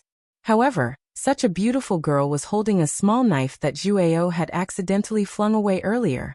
She nimbly caught the knife in her hand and stood in front of everyone. That pair of beautiful eyes that were as clear as still water turned to look at Lu Cheng. Her beautiful eyes looked at Lu Cheng and she sneered. You're the new officer? These imposing words sounded like a superior asking a subordinate a question. Lu Cheng didn't know why, but when he heard Yin Jian's words, he suddenly shivered. Then he forced himself to look into Yin Jian's eyes. Yes. He didn't mind that Yin Jian didn't call him sir. Let's just go, Yin Jian suddenly said. What? Lu Cheng was stunned. Defeat me or shut up. Yin Jian narrowed her eyes and glared fiercely at Lu Cheng. How was this the tone of a subordinate speaking to a superior? After hearing this, everyone present was dumbfounded. Just when everyone thought that with Lu Cheng's temper, he would really hit Yin Jian, Lu Cheng suddenly changed his words. Hit what? Everyone return to your positions. Tomorrow, they would set off to complete the mission. Go train by yourself. After saying that, Lu Cheng left. It was only after Lu Cheng was gone that Chu Ning and the others came to surround Yin Jian. Ah, Yin Jian, you're finally back. Chu Ning hugged Yin Jian tightly. Yin Jian, you don't even know how overboard this sir is. Chu Ning and the 6 members of Team Monarch started talking at the same time. Seeing this, the members of the most awesome squad did not stir up any trouble and wanted to leave. When they were leaving, Yun Jian brushed the saber in her hand across Zhu Ao's cheek and threw it to the ground. She said to him, "Your saber is dirty, take it back." The members of the most awesome squad were indignant, but in the end, it was Zhu Ao who stopped them. She's just a girl, you don't make a difference. Do you think Team Monarch can make a comeback with you? Just wait and see. A girl from the most awesome squad spat at Yun Jian, then turned and left with the most awesome squad. After the training ended, Yun Jian left the place. Just as she walked out of the military area, she saw a Lamborghini sports car parked not far away. Beside the car stood a man who was so handsome that even gods would be angered. The man was holding Mama Yi. Mama Yi. Top reading website, M. Chapter 2407. The handsome man was holding a child wearing a little red hat in his hand. The child was only 5 months old, but she could already babble. Normal children would need at least 8 to 9 months to learn how to speak. Some would even need a year before they could babble and pronounce words that were not accurate. This child could already babble and call out mama when she was only 5 months old. If some parents whose children learned how to speak very late saw this, they would probably faint from envy. Of course, this was just a joke. Mama ya mama. The child was wearing a very cute little red hat. His face was rosy and tender. Just by looking at him from afar, his tiny hands, which were only the size of 2 adult fingers, were waving up and down. He was babbling and yelling some words that were not very clear. When she saw Yun Jian, the cute child habitually extended her hand towards Yun Jian and spoke in a soft voice. Because she was happy, the child sat on Siyi's hand and excitedly lifted her butt up and down. Her body swayed along with her hand. The moment she saw the child, Yun Jian's gaze softened. She smiled slightly and walked over to Siyi in a few steps. Mama mama. The child jumped and reached out towards Yun Jian. She even revealed her toothless mouth, and her 2 dimples were very obvious. She had a pink and tender face, and her facial features were very delicate and beautiful. Just by looking at her, one could tell that the child looked very similar to Yun Jian. It was a girl. Mama mama Yi. Just as Yun Jian reached out her hand, the child, who was sitting on Siyi's hand, leaned her body forward and threw her head towards Yun Jian. Yun Jian smoothly took the child from Siyi's arms. The child had not been named. Yun Jian thought back to the 1 year that she had spent on the uninhabited island. Ever since she found out that she was pregnant and almost had a miscarriage due to a mysterious person's plot, Siyi had brought her to an uninhabited island and used up 500 years of his spiritual power to protect her and their child. In the end, Siyi kept her in captivity on an uninhabited island, and even had to carry her up the stairs. It had to be said that Yun Jian was even fatter than a year ago. However, the fat wasn't in her fat, but in her chest. Her cleavage was so plump that it could almost burst her top. It was so big that Siyi couldn't even grasp it with one hand. Cough. Later on, she gave birth to a child. It was also a smooth birth. In the past 5 months, Siyi had refused to let her get up after giving birth. He had even been the one to serve her tea. She said that she had to go through confinement. After giving birth, she had to go through confinement and rest for a long time. If she didn't recuperate well, her body would collapse. In the past year, Siyi had almost memorized all the information on obstetrics and gynecology. Chapter 2408. Page 1/1. The little boy looked pitiful as he was carried into the car by Siyi and thrown into the back seat of the Lamborghini. Be gentle, he'll hurt. Yun Jian hurriedly said when she saw this. He won't die. Siyi threw the innocent-looking boy into the narrow back seat. He walked over and carefully took the little girl from Yun Jian's arms before getting into the driver's seat. Yun Jian pursed her red lips. Seeing that the little boy was playing with his clothes without crying or making a fuss after being thrown into the back seat of the Lamborghini by Siyi, Yun Jian heaved a sigh of relief. She walked around the car to the front passenger seat and got in. Siyi carefully placed the little girl on his lap. He turned his head and carefully fastened Yun Jian's seatbelt before handing the little girl over to Yun Jian. Yunjian hugged the little girl tenderly in her arms. The little boy in the back seat kept playing with his clothes. Sometimes he would even put his fingers in his mouth and suck on them.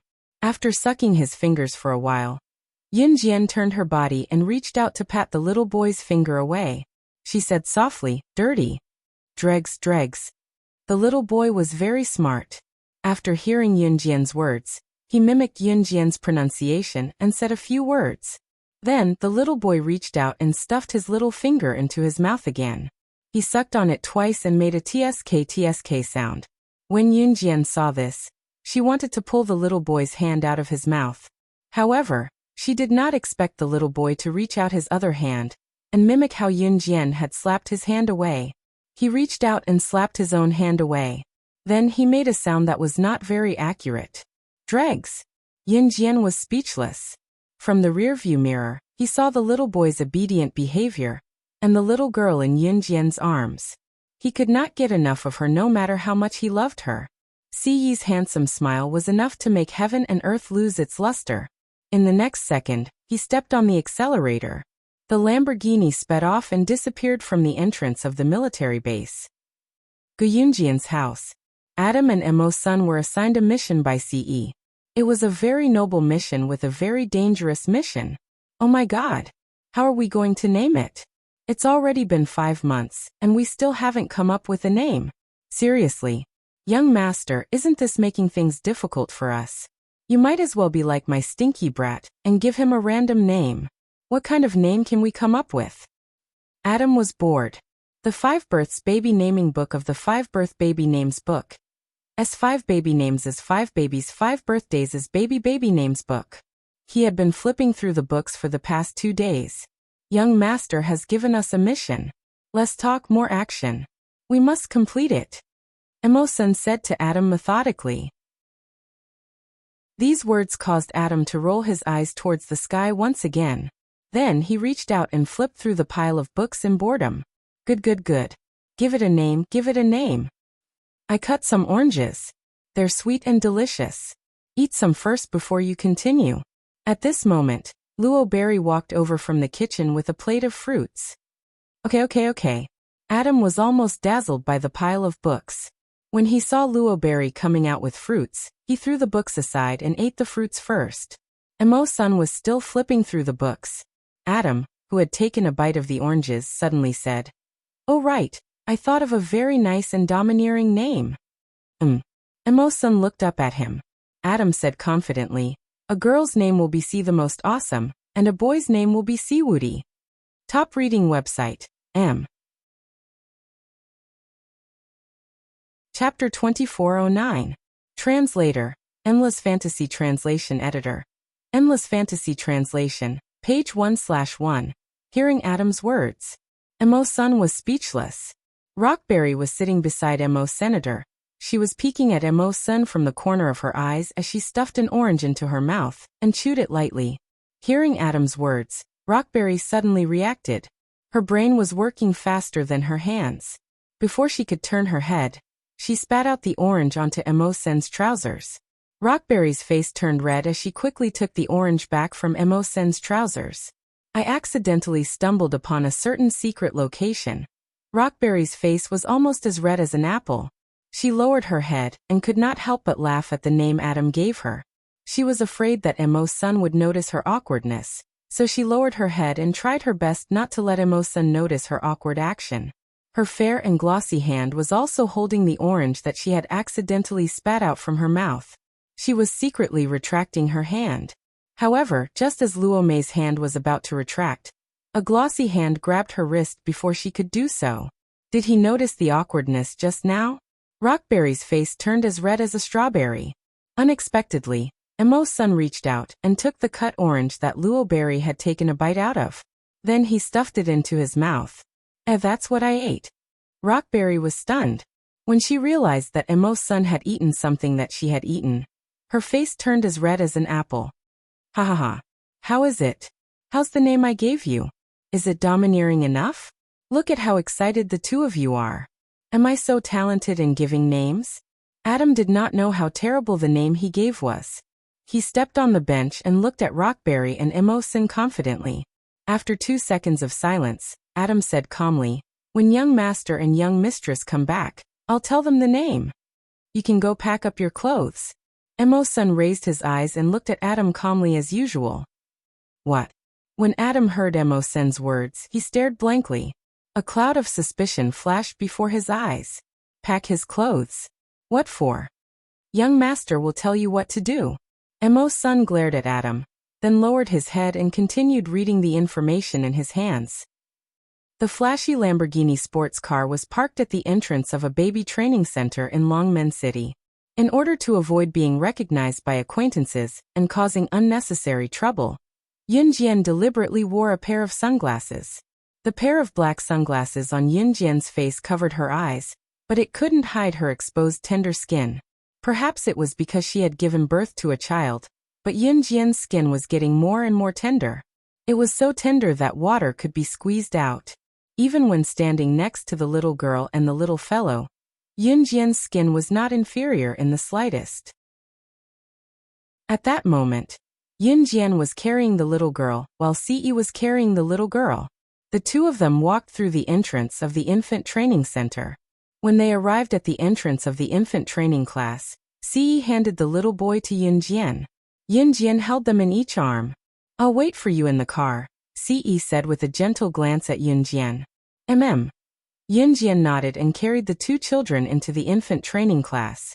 This was the place where mothers were taught how to take care of their children, such as the breathing exercises for childbirth, bathing the babies, massage classes, and so on. Adult males were not allowed to enter during the classes, because they would also teach her how to breastfeed the child properly. It was Yunjian's first time bringing the two children. Just as they entered the infant training center, a mother carrying a naughty boy came over to greet Yunjian. "Hello, are you here alone too? Let's keep each other company." Translator, Endless Fantasy Translation Editor, Endless Fantasy Translation. Chapter 24:10. Looking around the infant training class, the mothers were basically in groups of 2 or 3. In other words, the housewives who could afford to attend the infant training class and had the time were generally above 30 years old. Looking around the infant training class, there were very few mothers above 25 years old. This did not mean that Yunjian was the only one who was born early. It was just that before the age of 25, the average married couple would definitely not be able to afford to attend the infant training class even if they had children. After the age of 30, they would realize the importance of taking good care of their bodies after giving birth. In addition, their families already had enough money to spend, so naturally, they would sign up for the infant training class to better understand how to take care of their children. In fact, the people in the countryside relied on the experience of raising children passed on by the previous generation, and then brought up their children carelessly. Some women in the city who had realized the importance of taking good care of their bodies after giving birth early would come here to learn. Moreover, generally above the age of 30, their friends and classmates of the same age would generally have children. Therefore, they could generally go to the infant training class in groups of 3 or 5 to learn together. On the other hand, Yunjian, the young mother who was carrying a naughty boy, came alone. And this young mother who greeted Yunjian was not old. In fact, her real age was only 23 years old, only 4 years older than Yunjian. "Well, okay." Yunjian nodded after hearing the young mother's words, and then walked inside with the two children in her arms. The little girl had been holding Yunjian's clothes tightly, looking around with a face of fear. The little fellow, on the other hand, looked around indifferently. The moment the little girl turned her head away, he reached out and gently poked his sister's cheek. So smooth and tender. The little boy was the elder brother, and the little girl was the younger sister. When the two were born, the little boy was squeezed out of the mother's womb before the little girl, so he became the elder brother. Yunjian agreed to the young mother's request for no other reason than that she could learn how to kill people at the fastest speed. She could kill people in one move without leaving any trace. Her decisiveness in killing was popular all over the world. However, she did not know how to change the children's diapers and clothes at all. Therefore, he needed someone to teach him step by step. After hearing Yunjian's words, the young mother was pleasantly surprised and said, "That's great." Then she hugged her two children tightly and said to Yunjian, My child's name is Wang Dongdong. He's already 9 months old. My name is Wang Xiaolan. I'm a single mother. I'm raising my own child. What about you? What's your name? Also, the 2 babies in your arms are so cute. They're not like my baby, who looks like a monkey. Wang Xiaolan gently poked the little fellow and the little girl's cheeks lovingly, and then complained that her children were ugly. Yunjian, they don't have names yet, Yunjian said briefly. Is that so? Haha. I see that you're still very young. You gave birth at such a young age, but your figure hasn't changed at all after giving birth. Before I gave birth to the baby, I weighed about 90 kilograms. Now I'm already 120 kilograms. Wang Xiaolan was the kind of person who liked to talk, so she quickly talked to Yunjian. Yunjian had been listening all the time. The infant training class was actually a teacher holding a fake baby on the stage to demonstrate some simple movements to everyone, and then let the mothers follow. When Yunjian changed the diapers for the little fellow and the little girl, the diapers were changed upside down. In the end, Wang Xiaolan helped Yunjian change, and then carefully guided Yunjian. Yunjian also learned to change the diapers for the little fellow. But halfway through, the little fellow suddenly kicked Yunjian's sunglasses uncomfortably. This kick kicked off Yunjian's sunglasses. When Yunjian just reached out to put the sunglasses back, a figure suddenly sounded. It's really you. I thought you looked familiar just now, but I didn't expect it to be you. Hearing this voice, Yunjian narrowed her eyes and turned her head. But she happened to see that the person who spoke was none other than the girl from the most awesome team who told Yunjian to wait and see in the military region just now. Please remember the domain name of this book. Mobile version of reading website. Chapter 2411. Translator, Endless Fantasy Translation Editor. Endless Fantasy Translation, page 1/1. The girl was Dong Lijia, a member of the Most Awesome Team. When Zhu Ao stopped the Most Awesome Squad from attacking Yunjian in the military zone just now, Dong Lijia had told Yunjian, she's just a girl. You don't make a difference. Do you think Team Monarch can make a comeback with you? Just wait and see. Dong Lijia's ability ranking in the Most Awesome Team was rather high. Of course, Dong Lijia was not in the infant training class. There was more than one class in the infant training base. Dong Lijia wanted to check on her grandson's training, but did not expect to see Yunjian at the staircase. Instead of seeing Yunjian, it was more accurate to say that she saw Yunjian's clothes and found them familiar, so she followed her. Dong Lijia had been standing at the entrance of the infant training class. When she saw Yunjian's sunglasses being kicked off by the little one to reveal her face, Dong Lijia walked over after confirming that it was Yunjian. I didn't expect Team Monarch's slashing god to already have a child. Dong Lijia was enraged at the thought of her team leader, Zhu Ao, meeting Yunjian for the first time. She gritted her teeth as she spoke. Team Monarch? Slashing god? Those around them were housewives. They were all stunned when they heard what Dong Lijia said to Yunjian. What was going on? You're still playing computer games? Both of you look pretty young. It's better to play less games in the future. It's bad for your health. Wang Xiaolan spoke up after a pause at Dong Lijia's words. Yunjian and Dong Lijia were stunned when they heard what Wang Xiaolan said. Wang Xiaolan thought Team Monarch and Slashing God were characters in computer games. Of course, even if Wang Xiaolan was wrong, Yunjian and Dong Lijia would not explain. For tomorrow's mission, I'd advise Team Monarch to cover for us, or I'll tell everyone that you gave birth in secret. Dong Lijia ignored Wang Xiaolan. She thought that she had found Yunjian's weakness, and said coldly to Yunjian. After saying this, Dong Lijia did not intend to continue the conversation with Yunjian. She grabbed her black handbag and swaggered out. Have you guys been poisoned by the game? Yunjian, let me tell you, one of my relative's children only knew how to play games all day, because he had a desktop computer installed. In the end, he played until his entire body was paralyzed. It's better to play less computer games in the future. Wang Xiaolan said this for Yunjian's sake. She also thought that Yunjian and Dong Lijia's words were because they were too addicted to the game. After all, in 2004, the rich had already started to popularize computers. Once the computer game was released, It became popular because everyone was interested in this magical game. Yunjian nodded, not intending to explain to Wang Xiaolan.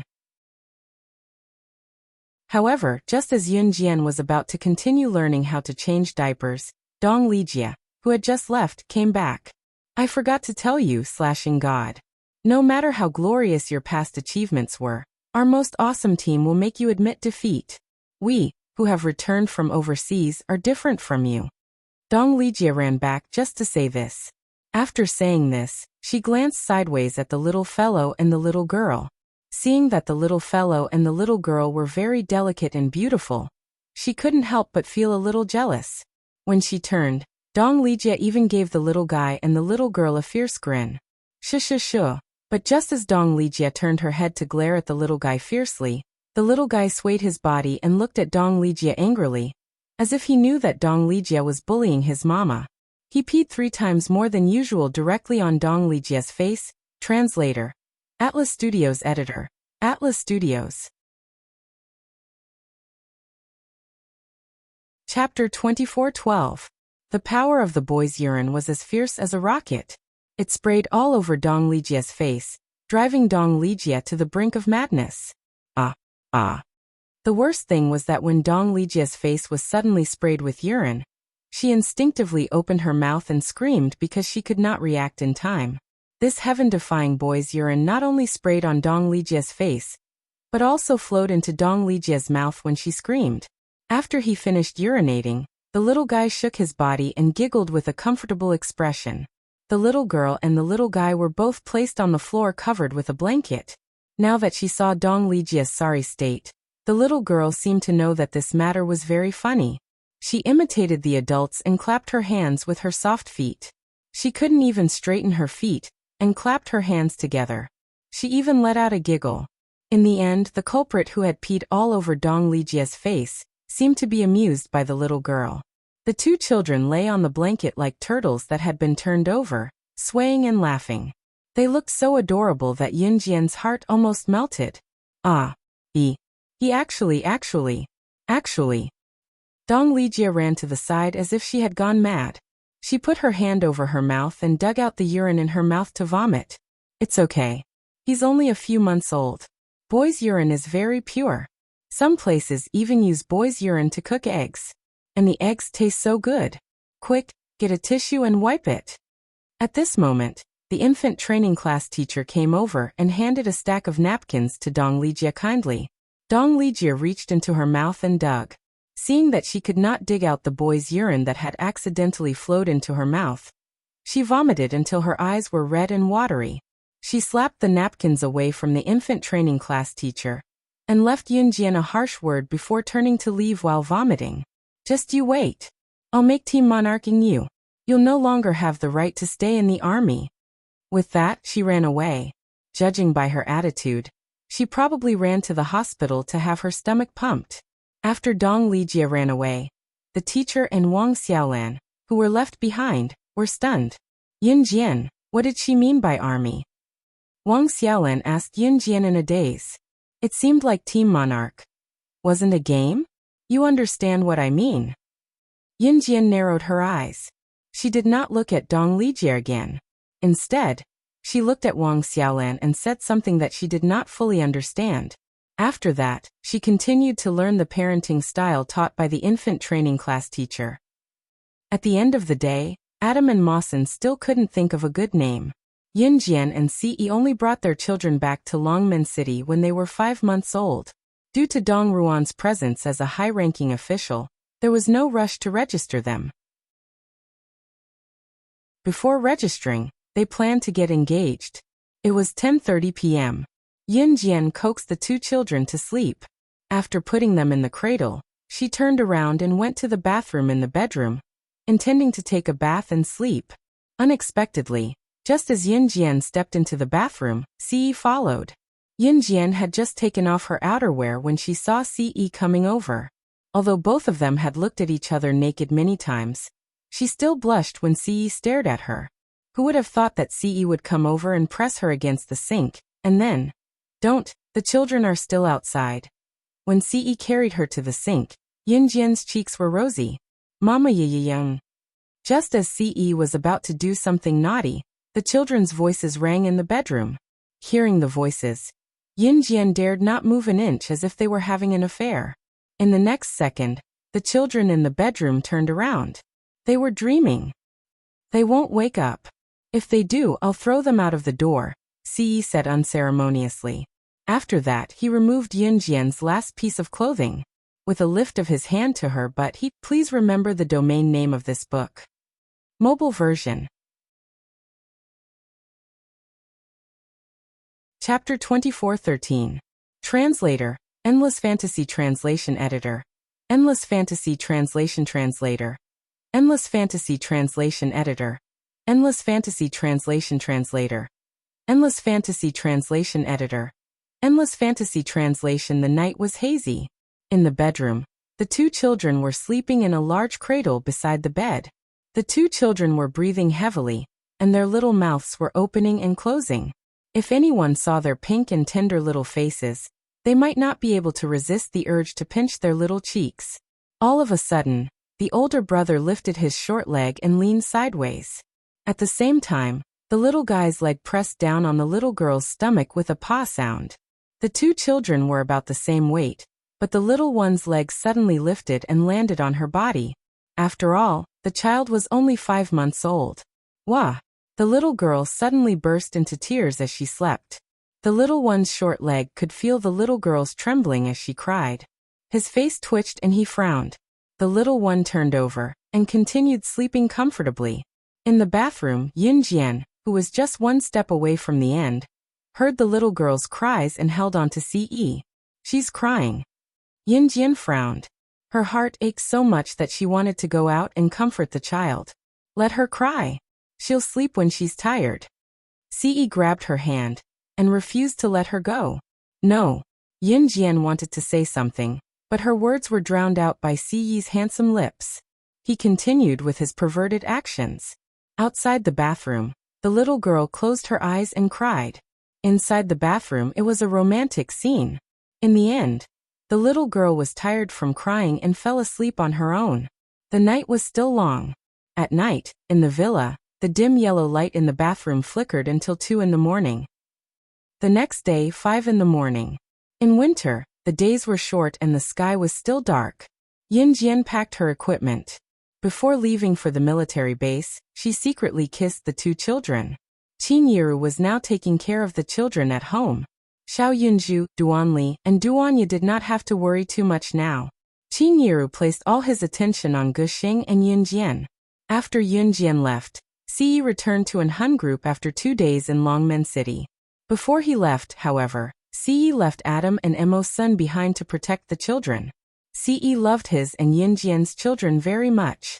At least he had left his most important assistants, Adam and Emo's son, behind. Of course, this love was for Yunjian. He had to leave the children aside for now. Everything was back to normal. If she was not in good shape or had extra fat on her tummy, it would be immediately obvious when she wore such tight clothes. When Yunjian appeared before them, Dong Lijia, Team Monarch, T-Rex Squad, and Most Awesome Squad, who had their faces covered in pee from the little one yesterday, gasped deeply. That perfect figure, as well as a cleavage that was bigger and rounder than before, made it hard for people to take their eyes off it. Ah, Yunjian, what have you been eating for the past year? You've developed so well. Chu Ning came over and bumped Yunjian's shoulder with her shoulder before glancing sideways at Yunjian's chest with a perverted look. Let's go pick our weapons. Yunjian pushed Chu Ning away and went to the armory. The members of the 3 squads were allowed to pick any weapon they wanted. However, there was a limit to the number of weapons they could bring, so they had to bring the weapon they were most comfortable with. Just as Yunjian entered the armory, Dong Lijia from Most Awesome Squad rushed in. She took the only 3 butterfly knives in the armory before Yunjian could. She then looked at Yunjian provocatively and said to her team members, "I'll pick the butterfly knife. I'm very good with butterfly knives. I once used it as a throwing knife to kill a bird flying in the sky." Obviously, Dong Lijia did not tell everyone that Yunjian had a child. She probably wanted to keep a handle on Yunjian. You had 3 butterfly knives and you took all 3 of them. Don't you think that's too much? Butterfly knives are Yinjian's specialty, how could you? Chu Ning was stunned when she saw Dong Lijia's smug and deliberate expression. Obviously, Dong Lijia had done her research before this and knew that Yunjian was good with butterfly knives. However, Yunjian ignored Dong Lijia's smug expression and walked to the side to pick a silver pistol. She wiped the muzzle and twirled it in her hand before saying to Chu Ning, "I'll choose the pistol for this mission. I've never used a gun in front of you guys before, so you probably don't know that I'm as familiar with firearms as I am with butterfly knives." Translator. Atlas Studios Editor. Atlas Studios. Chapter 2414. Translator. Endless Fantasy Translation Editor. Endless Fantasy Translation, page 1/1. Yunjian had been using a butterfly knife in front of Chu Ning and the rest. The news that Team Monarch's slashing god was the best at using a butterfly knife had spread far and wide. However, it was a fact that Yunjian was the best at using a butterfly knife. What outsiders did not know was that apart from the butterfly knife, Yunjian was also the best at using any weapon that was related to firearms. Whether it was an airplane, a tank, a cannon, a pistol, a machine gun, a rifle, a submachine gun, or a Gatling gun, Yunjian was the best at using them all. As the number 1 on the international secret agent ranking, slaying God had survived through bloodshed. To be able to survive through bloodshed, the most basic foundation was to be familiar with all weapons. Yunjian did not use a butterfly knife every time she went on a mission. Life was not so perfect where one could get whatever one wanted. Sometimes one did not even have to worry about having a weapon in hand. Yunjian had encountered many situations where she had to fight with a group of international secret agents barehanded. However, even if she did not have a weapon, she still had her hands. When she snatched the weapon from the opponent's hand, the chances of her snatching the butterfly knife that she was so familiar with was only 1 in 10,000. There were no ifs in life. If Yunjian placed all her hopes on snatching the enemy's weapon, and the enemy's weapon happened to be the one that she was familiar with, then Yunjian would lose. What Yunjian had to do was snatch the weapon from the opponent's hand when she was surrounded by them barehanded. She had to ensure that she could use whatever weapon the opponent had. That was the only way for her to survive. Compared to Yunjian, who was at the top of the world, there was no such thing as being the best or worst at using a weapon. Any weapon in her hands would become a deadly trump card. This was the purpose of her growth. Unfortunately, Dong Lijia naively thought that Yunjian was the best at using a butterfly knife, and would not know how to use any other weapon. You know how to use a gun. As far as I know, the military school that you guys studied in back then didn't give you real guns to teach you how to shoot. As for the 2 squads that returned from overseas, they only learned how to use guns after going through the training and instruction of the world-class special forces. Don't tell me you're pretending to know when you don't. Dong Lijia looked at Yunjian in shock. Yunjian knew how to use a gun.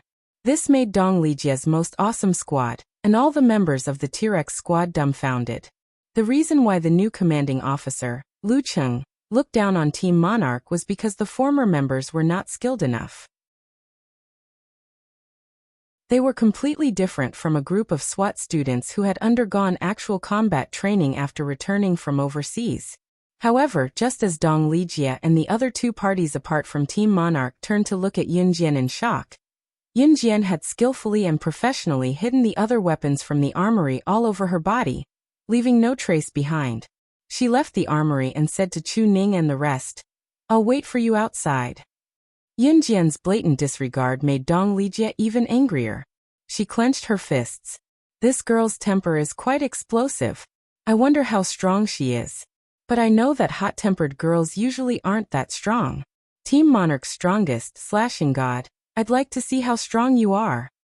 Another guy from the most awesome squad muttered to himself while rubbing his chin as he watched Yunjian leave the armory. The guy's eyes were full of contempt for Yunjian's strength. Translator. Atlas Studios Editor. Atlas Studios.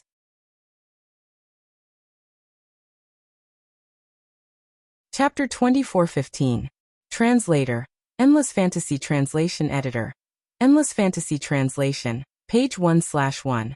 The guy who was mumbling to himself in the most awesome team was called Lu Yu. Lu Yu was born into a rich family. Due to his love of being a soldier, he was sent overseas to study at a special forces training school. Lu Yu was 173 meters tall. He was quite handsome, but he didn't hold back at all when he spoke. How good can she be? Our leader hasn't even said anything yet. She's just a member of the special forces. No matter how good she is, she can't be that good. If she was really that good, she would not be a member of the special forces, but would be promoted directly. Dong Lijia heard Lu Yu's mumbling and agreed with him while mocking Yun Jian. Fortunately, Chu Xiangnan and Chu Ning did not hear Lu Yu and Dong Lijia's conversation. Otherwise, based on their tempers, they would have quarreled with Dong Lijia. Everyone gathered at the field. Before they gathered, the leader of the T-Rex squad who spoke for Team Monarch yesterday, led the 7 of them to Yun Jian to greet her. Hello, I'm the leader of the T-Rex squad, Tian Shuaishui, codenamed Song Long. The leader of the T-Rex squad walked to Yun Jian and greeted Yun Jian with a nod. Tian Shuaishui was the guy who spoke for Team Monarch yesterday. At the same time, he was the oldest and the most mature among the 3 squads. He was already 25 years old. His features were well defined and he looked like a handsome soldier. He was 180 meters tall and had a slender body. Tian Shuaishui's name was a name that his parents hoped he would be more handsome when he grew up. Of course, Tian Shuaishui's parents' wishes were not in vain. Tian Shuaishui was indeed handsome and his skin was fair and smooth. After getting to know the 7 members of the T-Rex squad, Lu Qing arrived. These are the details of your mission. It's all here. When you depart, you can think about it in detail.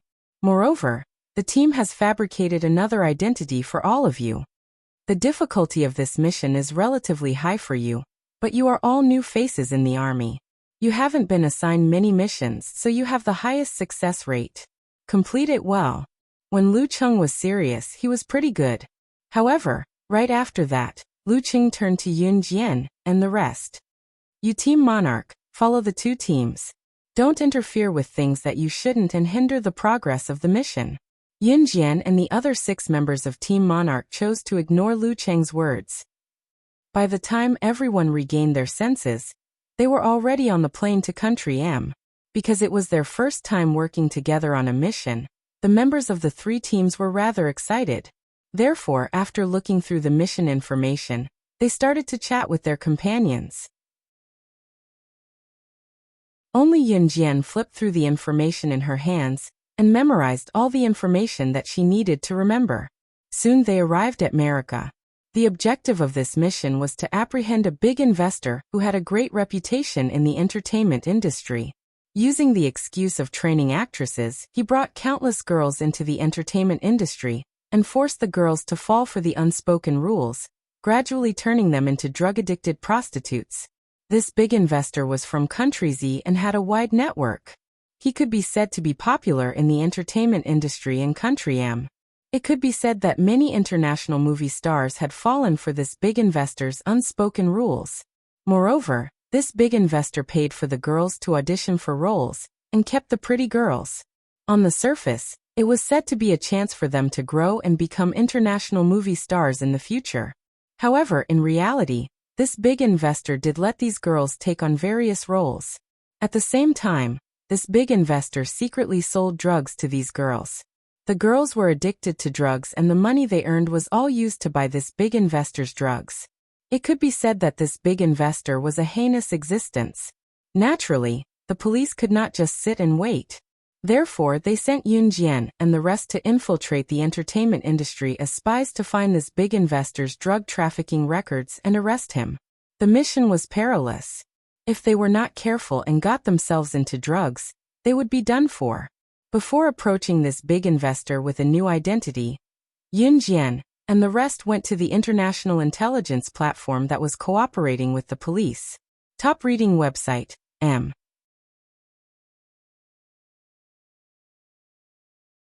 Chapter 24:16. The International Intelligence Platform was a place where you could get all the information you wanted as long as you were willing to pay the corresponding price.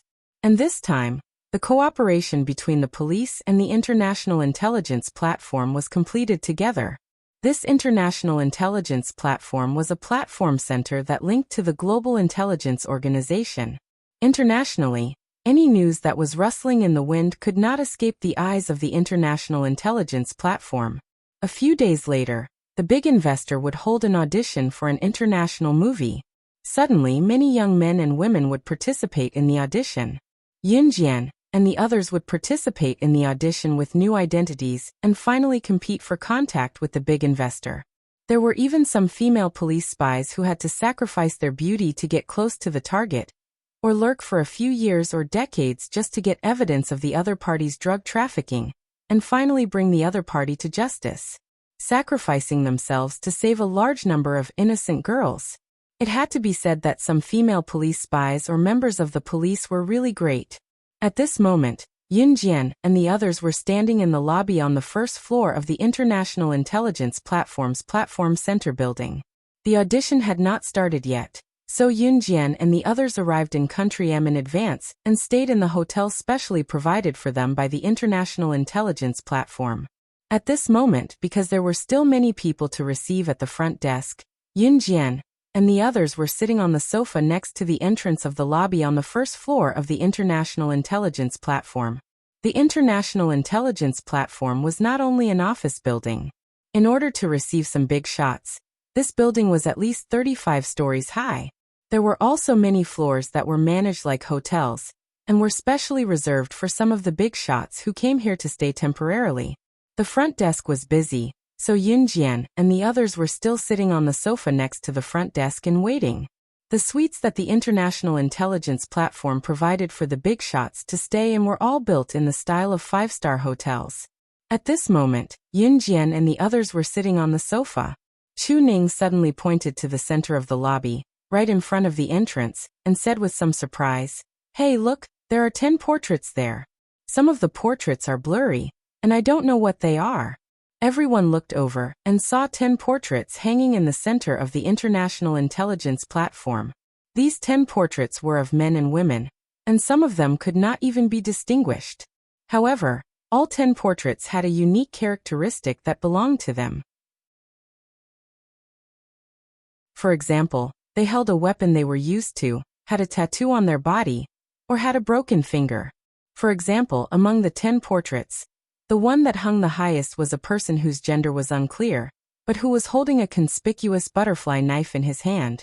That's right, these 10 portraits were the ones mentioned earlier. They were recognized by the International Intelligence Platform as the 10 most untouchable people in the world. Furthermore, below each of the 10 portraits, there was a description of each and every character. Doesn't the butterfly knife in the highest portrait look similar to the one in my hand? After hearing Chu Ning's words, Dong Lijia snorted coldly and stood up with the butterfly knife in her hand. As he spoke, he glanced at Yun Jian from the corner of his eye. She seemed to be showing off the butterfly knife in her hand, which was very similar to the person in the painting. Therefore, she compared herself to the person in the painting, and was also valued by the International Intelligence Platform. Those 10 portraits are listed by the International Intelligence Platform as one of the most untouchable people in the world. I heard that even a large platform like the International Intelligence Platform doesn't dare to investigate their whereabouts and identities. Zhu Ao said at this moment. Are they that scary? After hearing that, Dong Lijia's reaction was the biggest as she exclaimed. Then, she swung the butterfly knife in her hand and said, "Looks like I'm somehow similar to the big shot who hung the highest portrait." As she said that, she felt smug again. However, just as Dong Lijia finished speaking, a scornful voice suddenly sounded. "They're still hanging this thing." After this figure was heard, Dong Lijia, the most awesome squad, the T-Rex squad, and all the staff of the International Intelligence Platform, including everyone present, saw a young girl walking over. After the young girl said that, she walked over and tore the portrait with the words "Slaying God" written at the bottom.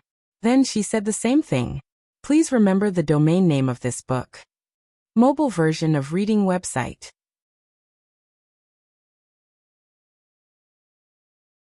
Chapter 24:17. Everyone present, including Dong Lijia, Zhu Ao, and Lu Yu from the Most Awesome Squad, Tian Shuai from T-Rex Squad, and Chu Ning from Team Monarch, were stunned. All the staff in the International Intelligence Platform Center, and the crowd in and out of the building were stunned. All of them were stunned as they watched Yunjian walk to her spot and tear down the tallest of the 10 portraits from the wall in the center of the entrance of the International Intelligence Platform. Before saying what she said just now, silence. The hall, which had been noisy just now, was now so quiet that not a single sound could be heard. Everyone's eyes widened as they watched Yunjian tear down the portrait, stupefied. That portrait. It's slaying God. It said that the International Intelligence Platform Center has been hanging this portrait there for a few years. Since the portrait was hung there, no one has ever dared to tear it down in public. Tearing down this portrait will not only offend the International Intelligence Platform, she might even be hunted down by slaying God, the #1 on the International Secret Agent ranking, who has never failed a mission since her debut. Even if slaying God won't hunt down the person who tore the portrait, one of her subordinates is the boss of the Kosha mercenaries. He's always in contact with the International Intelligence Platform. She's tearing down slaying God's portrait. Isn't that challenging someone we can't afford to offend? What's the difference between that and seeking death?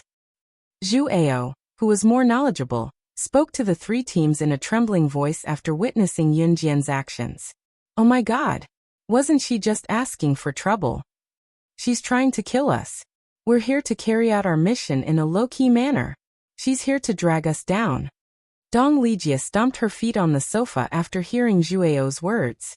By then, Yunjian had already torn the portrait that was hung at the highest point and tossed it to the ground. The people from the International Intelligence Platform Center were arrogant. She had not appeared for a few years, and Diana's cooperation with the International Intelligence Platform Center was not smooth. That was right. Yunjian planned to intimidate the International Intelligence Platform Center today, and use this incident to inform the higher-ups of the International Intelligence Platform Center. If they continued to be arrogant, she would let them know who was the boss in this circle. Young lady, who are you? Why did you bomb our International Intelligence Platform? This portrait has been hanging here for a few years, and no one has said a word about it. Even slaying God herself didn't say that this portrait is not allowed to be hung here. Besides, slaying God's Kosha mercenaries' intelligence team leader, Madame Diani, is here. Aren't you afraid of retaliation? The International Intelligence Platform Center was the International Intelligence Platform Center. Was the International Intelligence Platform Center. Was the International Intelligence Platform Center's office. When the International Intelligence Platform Center worked with the Kosha mercenaries' intelligence team, their stubbornness was even more arrogant than this lady, especially since slaying God had been living in seclusion for many years, and had never personally dealt with the internal affairs of the Kosha mercenaries. Yet these people were behaving atrociously in front of Tiger. This lady was very arrogant as well. In less than 3 minutes after the lady stopped Yunjian, Didi, the intelligence team leader of the 3 major groups of the Kosha mercenaries, appeared before everyone's eyes. Some of them were seeing Didi for the first time, so they could not help but be curious. After all, with Didi's status, some of them might not even get to know her for the rest of their lives. Madam Didi, this is the girl who tore slaying God's portrait into pieces earlier. She even threatened us that if we hang this portrait here again, she'll bomb our International Intelligence Platform Center. The lady quickly complained when she saw Didi. However, all they saw was Didi turning to look at Yunjian. Didi's eyes lit up when she saw Yunjian. Naturally, she knew that Yunjian was purposely using this method to show off to the big shots in the International Intelligence Platform Center. Didi's face was expressionless, but she turned to look at the lady. Just when the lady and everyone else thought that Yunjian was doomed, Didi's alliance Ao suddenly spoke up. In front of everyone present, Diani suddenly spoke sternly to her subordinate behind her. Burn all 10 portraits here. If there's another portrait of slaying God of the Kosha mercenaries, I'll contact the members of the Kosha mercenaries assassination team and have them bomb your International Intelligence Platform Center's building. Please remember the domain name of this book. Mobile version website.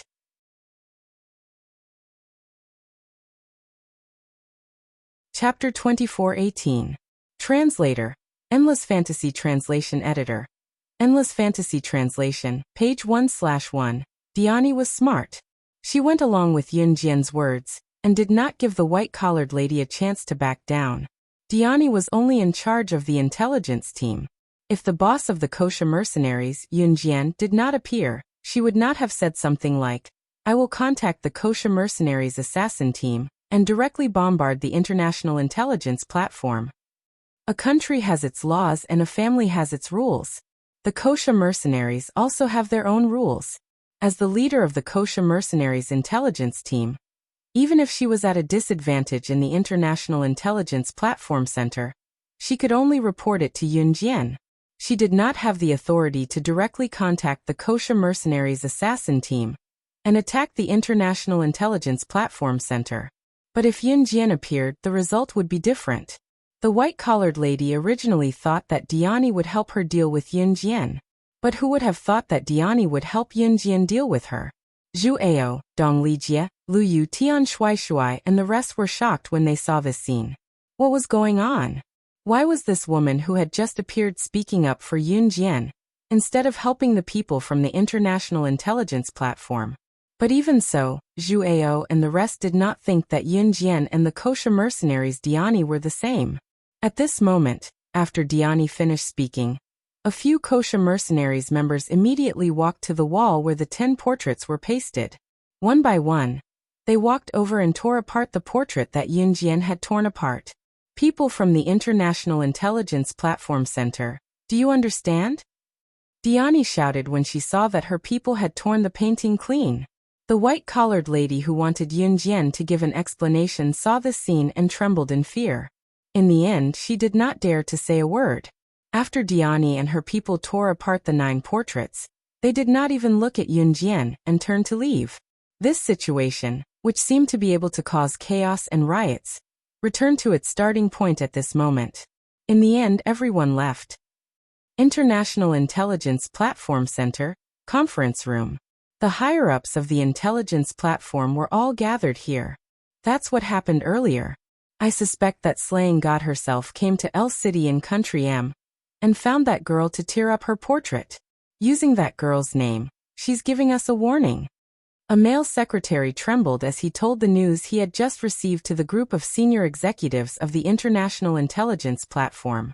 Hasn't Slaying God been living in seclusion for so many years? It's not the first time we've embezzled the kosher mercenaries intelligence team. She should have known about it and allowed it. Why is she doing it again? A very short, shifty-eyed middle-aged man with an excessively indulgent look on his face cautiously said. The middle-aged man shuddered as he spoke. Then what should we do? All these years, we've embezzled the kosher mercenaries intelligence team. The amount isn't small anymore, someone said. At this moment, the director of the International Intelligence Platform, who was sitting in front of all the shareholders and represented the most powerful authority, suddenly stood up. He frowned and spoke to the crowd. Since Diani dared to say that she contacted the kosher mercenaries assassination team to attack us, it means that Slaying God must have stepped in.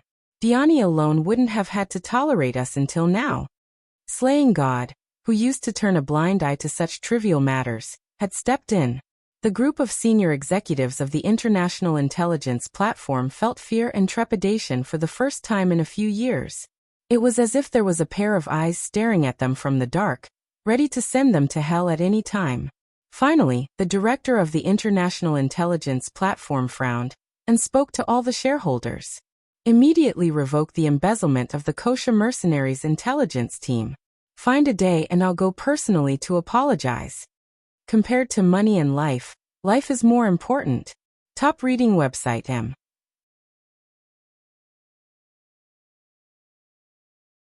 Chapter 2419.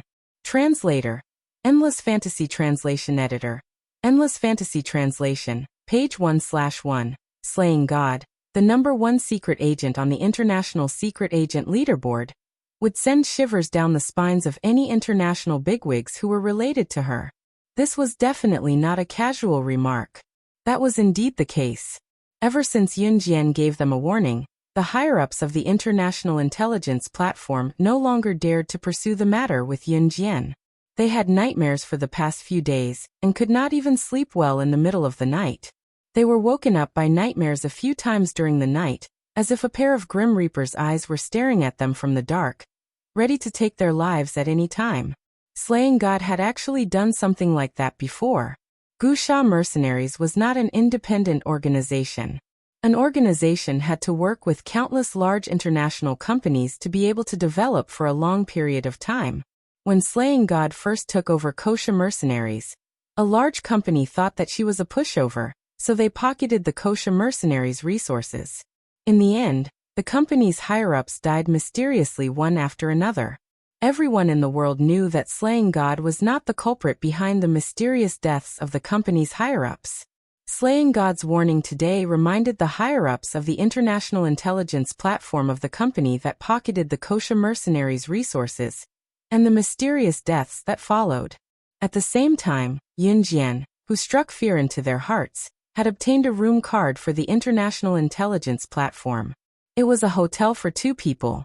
Yunjian would stay with Chu Ning while Jiang Weiwei would stay with a girl from T-Rex squad. The remaining 4 guys from Team Monarch would be paired in pairs. With the room card in hand, Yunjian and the rest got into the elevator first. However, before they reached the elevator, Zhuao had already chased after them with his strongest squad. They blocked the elevator and glared at Yunjian. "Don't you think you owe us an explanation?" Yunjian smirked at Zhuao's words. "What explanation? What happened just now?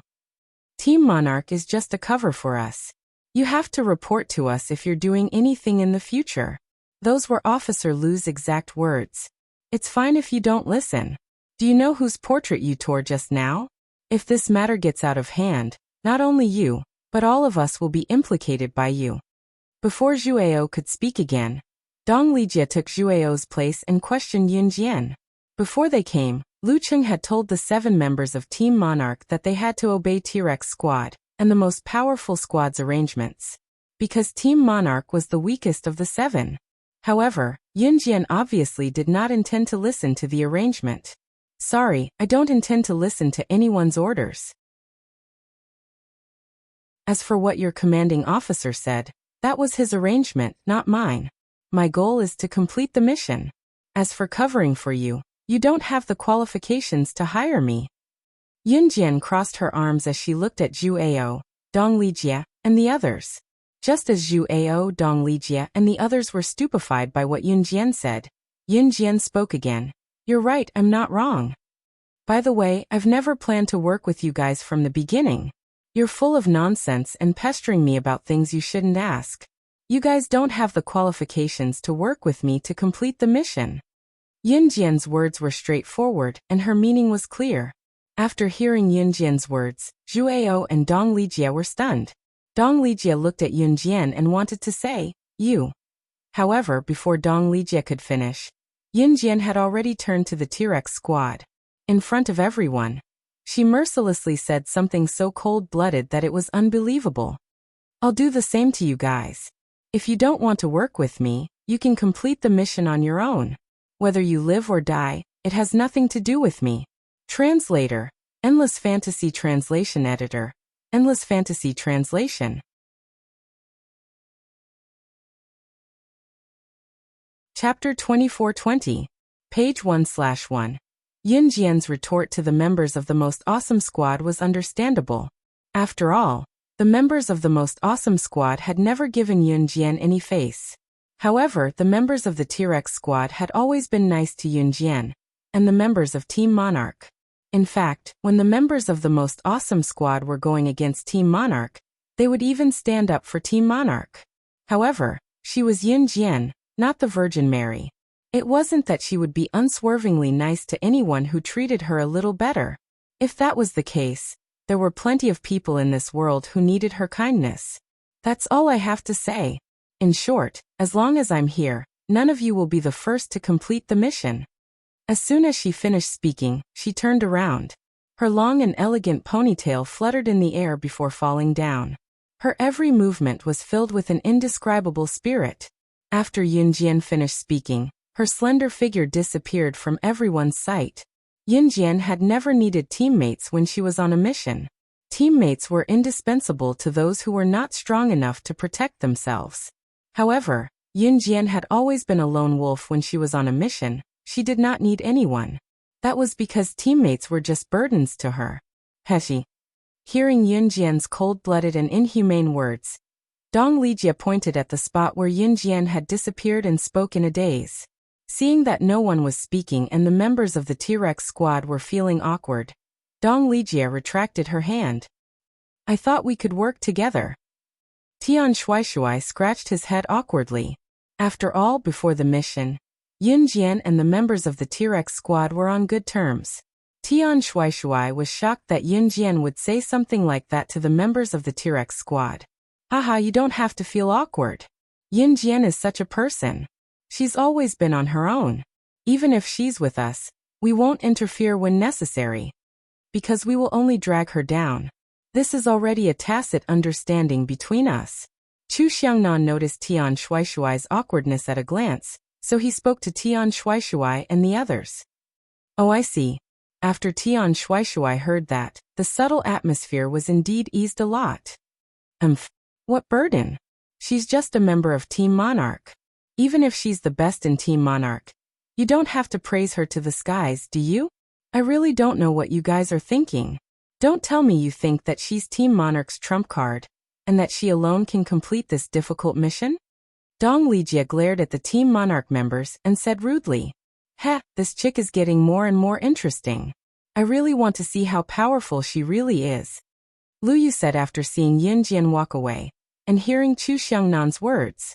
These words carried a sense of mockery that could not be washed away. The group stayed in the International Intelligence Platform building for 2 days. 2 days later, the audition for The Target, the big investor's new movie, officially began. For the audition, other than the male and female lead, the big investor intended to choose the roles for all the supporting roles, secondary female leads, and secondary male leads. During the audition, the person choosing the roles was not the big investor, but the director of the big movie, Mr. Milland. In other words, they had to pass the audition in order to get in touch with the target, the big investor, and find evidence of the big investor's drug trafficking. On this day, Dong Lijie and the others hired a makeup artist to dress them up before they were ready to leave for the audition. Zhu Ao, Lu Yu, and the other men did not miss out on makeup either. Just as they were ready to leave, Yun Jian finally left the hotel she was staying in. No one knew what Yun Jian was doing during this time. Usually, those who auditioned for roles would dress up meticulously to increase the success rate. Yun Jian, on the other hand, slashing God, you're not putting on makeup. Are you planning to be eliminated in this audition? I heard that if you're eliminated in this audition, it means that you won't even be able to get in touch with the target. You'll be sent back to Country Z directly to fail the mission. Top reading website, M.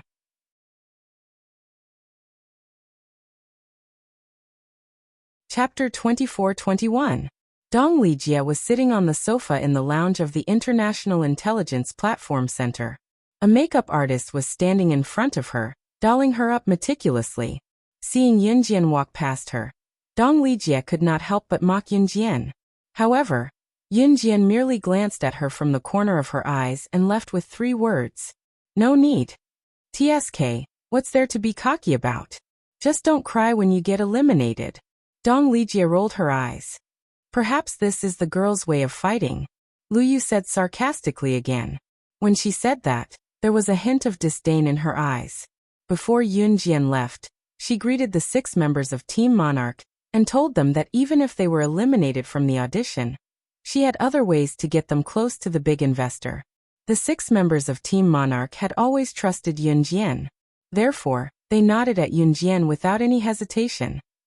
The successful audition this time was Country M's international director, Milland. Milland was an internationally renowned director. He once directed a movie that sold the highest box office in the world at the time, becoming a household name in one fell swoop. He was quite famous. The location of Milland's audition was set up in an open-air plaza that had been temporarily set up. The residents nearby could also come and watch the show. Milland was sitting in the best position among the judges. There were many people who signed up for the audition this time. After all, if they were successful in the audition and participated in the movie directed by the international director, Milland, It was very likely that they would become a hit overnight. That was the dream of countless young girls and boys. The audition for the roles was done in order. Numbers 1, 2, 3, 4, 5. It went on like that. Yin Jian's number was 66. Those who were numbered had to fill out the form in advance to the judges and recite the lines of the audition for the role they chose. It was not as simple as reciting the lines. The audition candidate had to act like a qualified actor, reciting the lines and acting out the lines at the same time. Of course, everyone who came for the audition only had to recite the lines of the character they chose. The venue was filled with audition candidates. Those who were waiting for the audition were trying their best to memorize their lines, so that they would not memorize the wrong lines on stage later and lose the chance to pass the audition. Even Dong Lijie, Zhuao, and the others were trying their best to memorize their lines.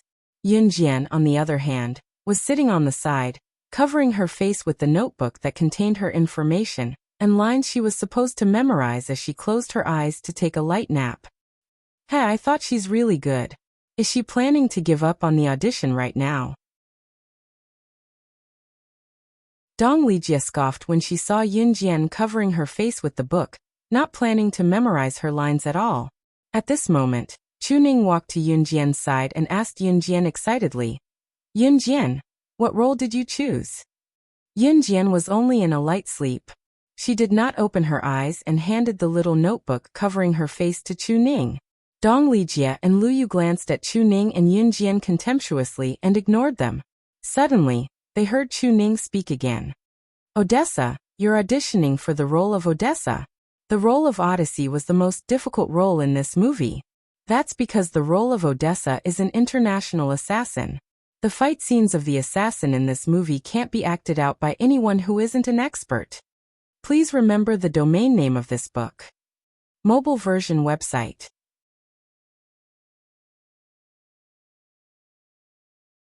Chapter 24-22. But Yin Jian, this is your true character performance. Chu Ning said the last sentence very softly. After saying this, Chu Ning revealed her front teeth and giggled. The candidates around them were all waiting to go on stage for the audition.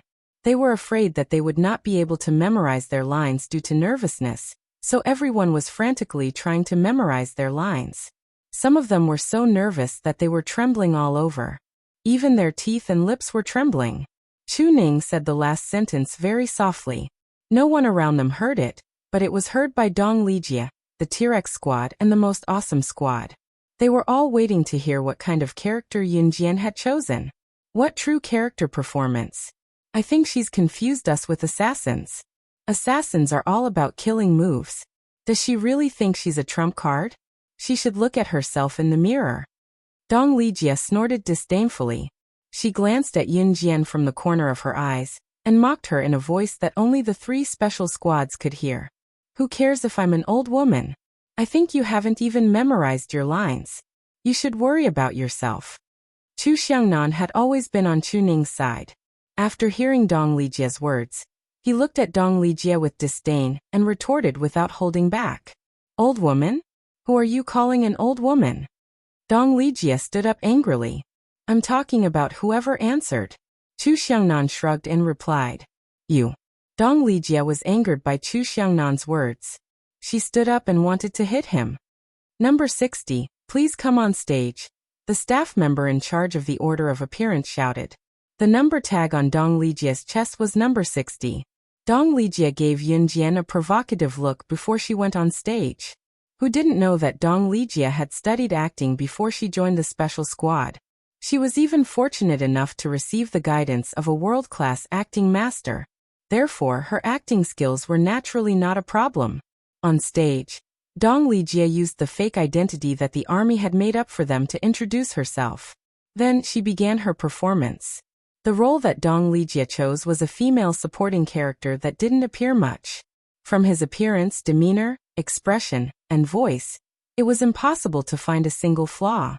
Even Mr. Milland, who had been pulling a long face and hadn't smiled since the start of the audition, grinned and applauded. He said in English, his highest praise since the start of the audition, "Good." This greatly satisfied Dong Lijie's vanity. After getting off the stage, "Amazing. You're really something." As soon as Dong Lijia got off the stage, a female member of the most awesome team praised Dong Lijia. "It's nothing." Dong Lijia raised her head proudly and glanced at Yun Jian with contempt. Yun Jian ignored her completely. "Number 66, please come to the stage." It was not until the first number was passed that the staff member's voice sounded again, and everyone came back to their senses. Yun Jian went on stage. The words Aidhan appeared on a big screen on the side, indicating that Yun Jian had chosen to audition for the role of Aidhan. When they saw that Yun Jian was auditioning for the role of Aidhan, everyone present was stunned. After all, the role of Aidhan was the most difficult of all the roles to audition for. Aidhan appeared more often in a movie, but Aidhan had the least lines. Every time she appeared, she had to use her eyes to convey everything. And her expression from inside out made people feel that she was a cold-blooded killer. 2 people had already tried to audition for Aidhan. The lines were the same. The scene was a battlefield filled with flames and smoke. Aidhan stepped on a large pile of corpses, raised her slightly lowered head slowly, and said to her subordinates, "Kill them all." The 2 people who auditioned for Aidhan didn't feel anything at all. Now that Yun Jian was on stage, everyone was inevitably curious. At that moment, Yun Jian was already standing in front of the judges. Everyone thought that Yun Jian would give a simple self-introduction, but who knew that Yun Jian would go on stage with her head lowered, making people feel that she was a little afraid. But when Yun Jian walked to the center of the stage, her somewhat fearful aura changed. Her red arc was slightly raised, as if she was a killer in the middle of a bloody massacre. She slowly raised her sharp eyes. That pair of red, bloodshot eyes made all the judges and audience tense up in fright. That playful half-smile made everyone's hair stand on end. At this moment, the girl suddenly smoothed out that playful half-smile. She raised her head like a king, as if she was stepping on thousands of skeletons. That simple and ordinary word that made people's hearts skip a beat stood out. "Kill them all." Please remember the domain name of this book. Mobile reading website.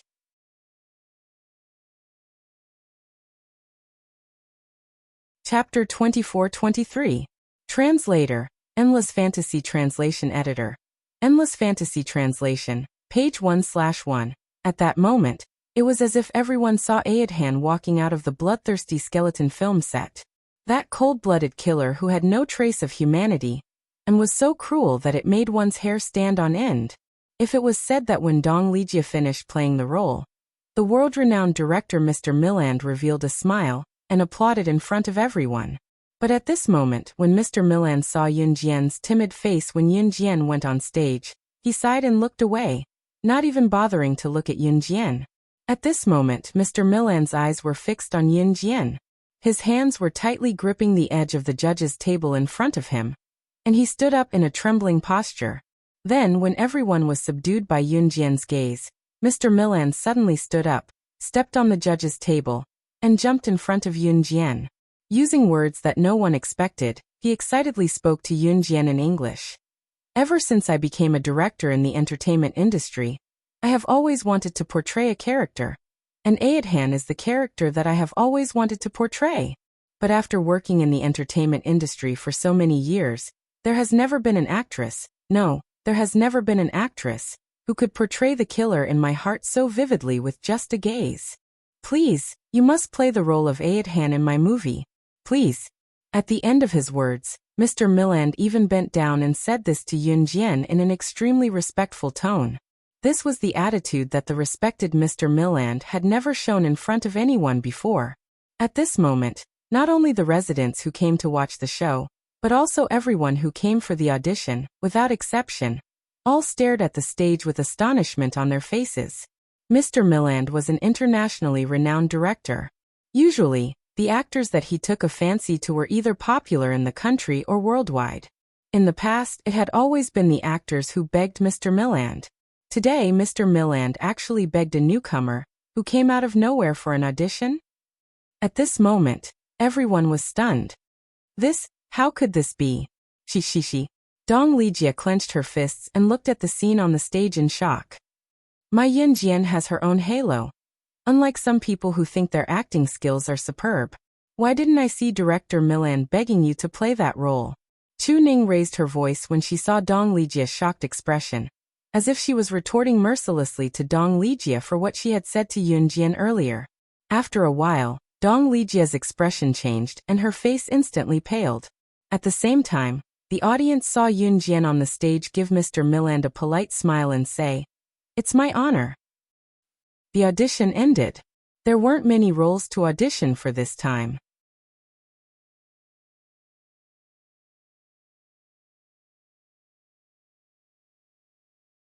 Chapter 24-24. Lu Cheng's words carried a tone that did not allow anyone to refute or refuse. It was not uncommon for female spies to sacrifice their bodies to complete missions. This was because when a man was immersed in a woman's fragrance, it was the easiest for a woman to get information out of him. Not to mention a lecherous person like that big investor. This big investor had infiltrated almost the entire entertainment industry. Moreover, this big investor was the culprit behind the drug trafficking that led the young girls to their downfall. Female spies were willing to sell their bodies to complete missions like this, even if their sacrifice was not known to the world. There were many such selfless contributions. However, there were no officers like Lu Cheng, who directly asked Yun Jian and the other two selected girls to complete the mission even if they had to sell their bodies and sacrifice their bodies. Usually, it was voluntary and never forced. Here, it must be mentioned that the soldiers and spies who sacrificed themselves for the country were the greatest beings in the world. They might not be as dazzling as the celebrities in the entertainment industry, or they might not have the same beautiful appearance as the celebrities in the entertainment industry. However, without them, the ground under your feet would be a smoky battlefield, not to mention the celebrities in the entertainment industry. During times of war, who cared whether you were good-looking or not? Only those who could survive were kings. Officer Lu, must we sell our bodies?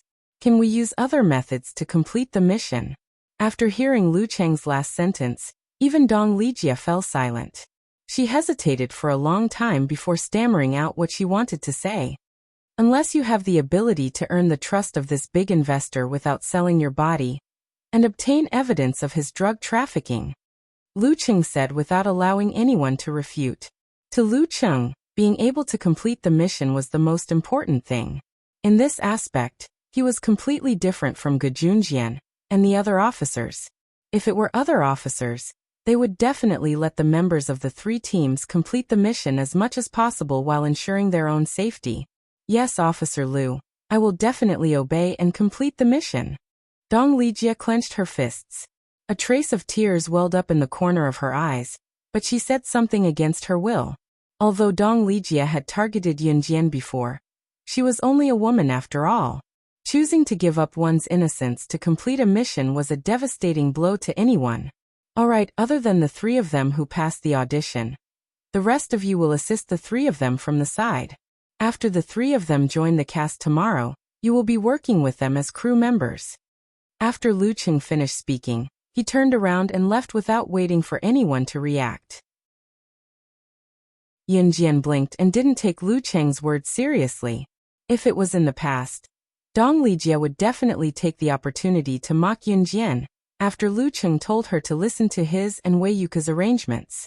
But today Dong Lijia left dejectedly.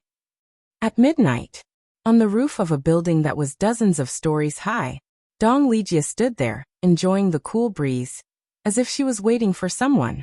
Not long after, a tall and handsome figure appeared here. Captain, you're here?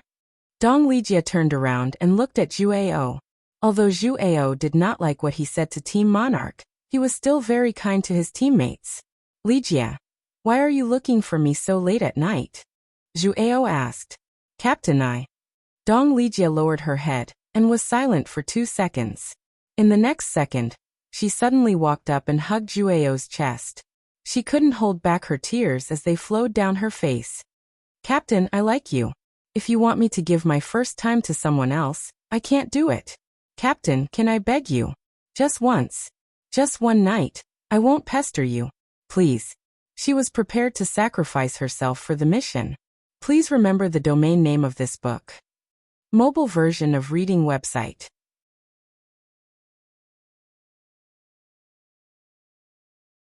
Chapter 24-25. Translator. Endless Fantasy Translation Editor. Endless Fantasy Translation. Page 1/1. Dong Lijie suddenly jumped into his arms. Zhu Ao's heart skipped a beat, and he did not think of hugging her back immediately. However, when he heard Dong Lijie's words, Zhu Jian's heart, which had already skipped a beat, instantly froze. Lijie, are you ready to sacrifice yourself? Zhu Ao could not bring himself to say the last two words. Captain, please don't say it. As special forces, we should bring those bad guys to justice. Since I'm in this line of work, I won't hesitate to sacrifice myself for the country. Although Dong Lijie looked down on some of the special forces in the country, and even Yun Jian's team monarch, she was different from Lu Cheng. But she was definitely different from Lu Cheng. She was a patriotic person.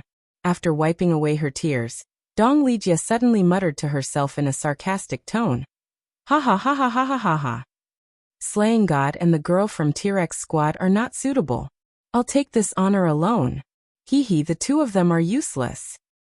When Dong Lijie said that, she was extremely unwilling. However, she still made up her mind. If there was a sacrifice, she would be the only one. When she thought about how Yun Jian already had two adorable children. Yes, that was right. A woman like her who was not suitable to be a special forces soldier was not qualified to complete this mission.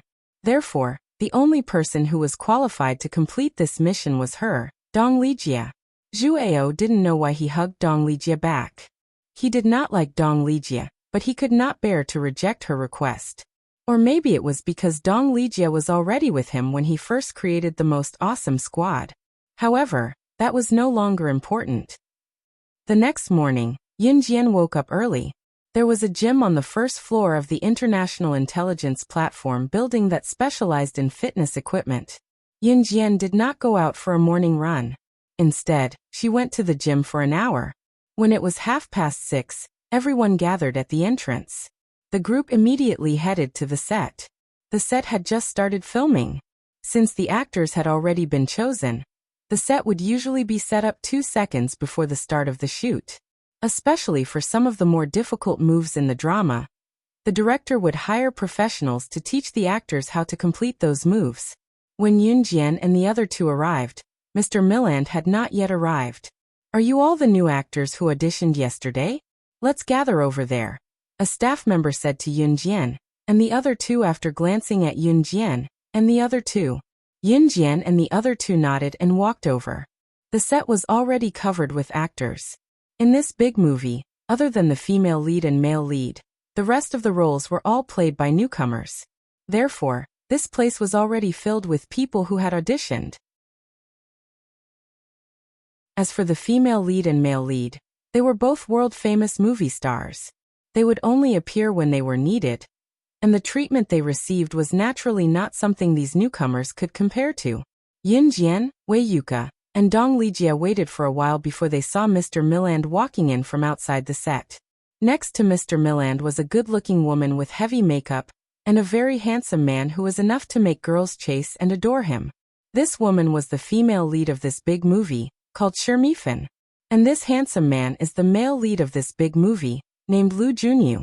Lu Junyu is a mixed race, so there is no sense of disharmony when he acts as the male lead and cooperates with M country's movie star Shermifan. Top reading website, M.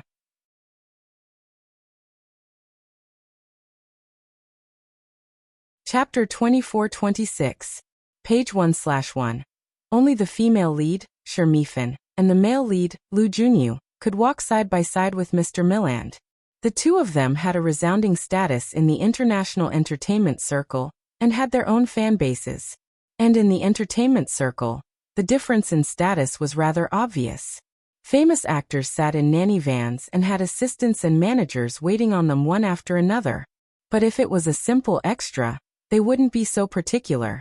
When eating, they would take a lunchbox and sit on the stairs with it. This was already considered extremely good. This was the difference in treatment. There was no reason. This was the way of the world. At this moment, Mr. Milland, Shermifan and Lu Junyu were walking towards them. The surrounding people didn't even dare to breathe loudly. Mr. Milland, you said that during the audition yesterday, you chose a new actor whose acting was better than mine. Who is that person? I really want to meet her. Just as the three of them were about to walk past the crowd, Shermifan suddenly spoke. Shermifan was an international film empress. She had once starred in a big movie called Women Can Also Be Heroes. Because of her outstanding acting skills, coupled with the domineering aura of a queen that was difficult for outsiders to portray, she became the world's second box office at that time. This also made Shermifan a film empress and gained a large number of fans. That was why Milan compared Yun Jian's performance yesterday to the movie Shermifan starred in back then, which was a queen's dominance that was difficult for outsiders to portray. Look, it's her. After hearing Shermifan's words, Mr. Milan pointed at Yun Jian standing there. Then, he brought Shermifan and Lu Junyu over to Yun Jian. Fun, the movie you starred in back then, there really aren't many people in the world who can surpass you. But the exquisite acting skills that this young lady displayed yesterday, you can't compare. Mr. Milan said. Speaking of this, Mr. Milan looked at Yun Jian with an appreciative expression, then said, Yun Jian, Mr. Milan said, Fun, I plan to change your female lead situation and increase Audrey's appearance. Because Audrey is a character that I've been chasing for my entire life. I want someone to portray her. When Mr. Milan said this, he did not feel that there was anything wrong with it. However, anyone who was smart could tell that when Shermifan heard Mr. Milan's words, she glared fiercely at Yun Jian. His gaze was so sharp that it seemed like he wanted to kill someone. Is that so? As long as you're happy, Mr. Milan. Shermifan stared at Yun Jian and gritted her teeth as she said this in front of everyone. However, the onlookers could tell that Shermifan was bearing a grudge against Yun Jian. Shermifan was an international movie star. Yun Jian was targeted by her today. They were afraid that she would not be able to bear the consequences in the future. Mr. Milan, can you please tell me why you are so obsessed with the profession of Audrey? I mean the profession of professional assassin? Lu Junyu asked after listening to Mr. Milan's words. This question attracted the attention of all the people around him. Dong Lijia Wei Yuka, and all the new actors who were selected as supporting roles yesterday all focused their attention on Mr. Milan's face. Everyone wanted to know why Mr. Milan cared so much about Audrey's identity as a professional assassin. In fact, it's not worth mentioning. After being asked, Mr. Milan shook his head and showed a bitter smile. After laughing, he said, My mother was a professional assassin. After she fell in love with my father, she gave birth to me. However, before I was 3 years old, she was killed by the assassin sent by her organization. She was said to have betrayed the organization. As soon as these words came out, the people around all stared in horror. Oh my God, Mr. Milan, your mother was a professional assassin. Shermifan couldn't help but put her hands with red nails to her mouth and exclaimed. But just as everyone present listened to Mr. Milan's words in disbelief and froze on the spot, a light but beautiful female voice that was enough to make everyone's pupils widen suddenly sounded. Let's count the professional assassins who were killed because they fell in love with others. Mr. Milan, your mother was Mrs. Fanny, the third female assassin on the International Assassin List 20 years ago. Top reading website M.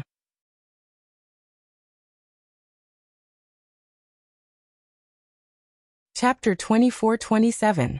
Madame Fanny was one of the first female assassins to make it to the top 10 of the assassin rankings in the last century. Since ancient times, there were very few women on the internationally renowned assassin rankings.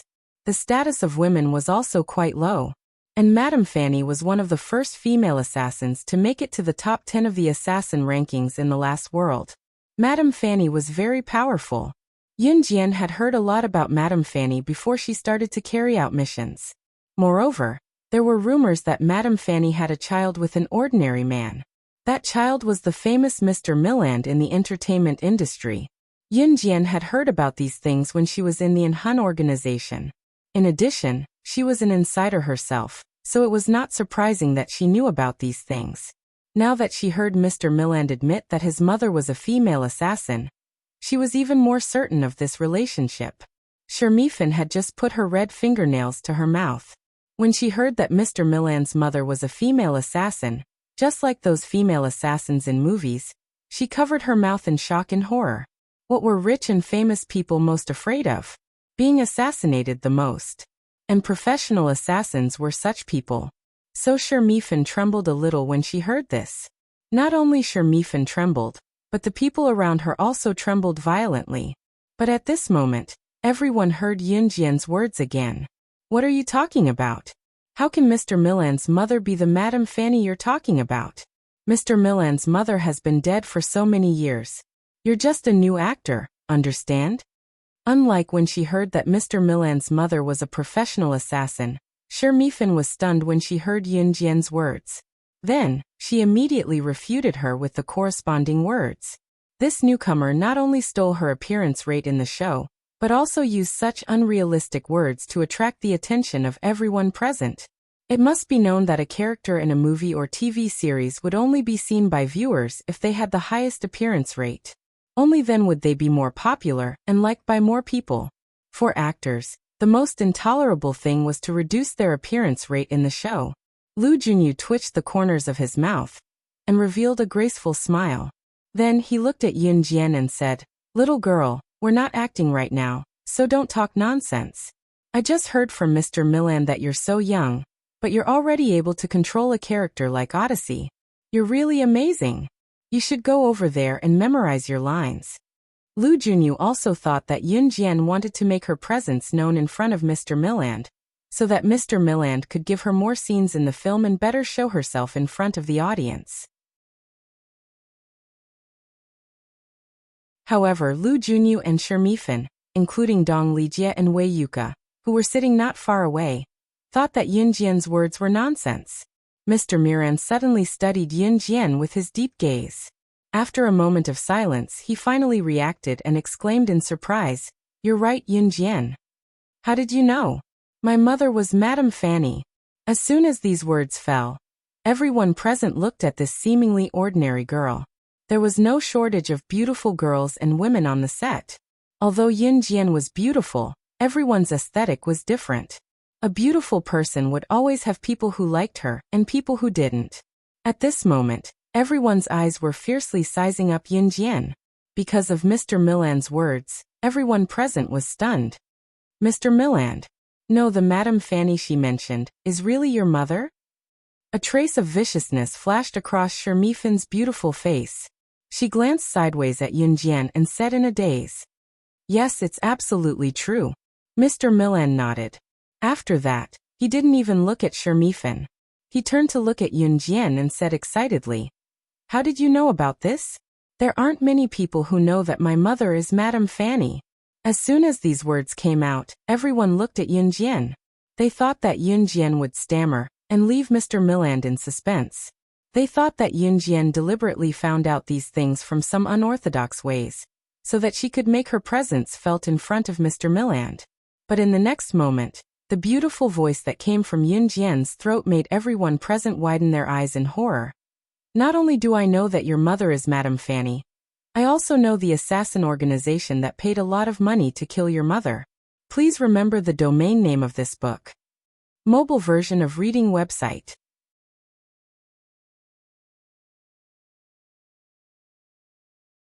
Chapter 24-28. Page 1/1. As soon as Yun Jian finished, Shermifan exclaimed in shock, "How do you know an assassin organization?" Dong Lijie and Wei Yuka also wanted to know the answer to this question. Yun Jian was just a member of Team Monarch in the military. Even if she exaggerated, Yun Jian was just a member of the special forces who graduated from a domestic military school. At most, she was the strongest in Team Monarch. How could she know the assassin organization that killed Mr. Milan's mother? In other words, how could Yun Jian have anything to do with an assassin organization? At that moment, even the international best actress Shermifan threw away her haughty demeanor in front of outsiders as her face turned pale. Regardless of whether Yun Jian was telling the truth or not, the fact that Yun Jian dared to say something like that in the past meant that she had something on her. "Mr. Milan, there are a lot of flies around here. Could you invite me to your office? There are some things that we can discuss in detail." Shermifan's face was filled with shock. This time, the male lead, Lu Junyu, was equally shocked as he looked at Yun Jian. Dong Lijie, Wei Yuka, and everyone else were staring at Yun Jian. Yun Jian suddenly stopped talking and gestured to Mr. Milland. All right.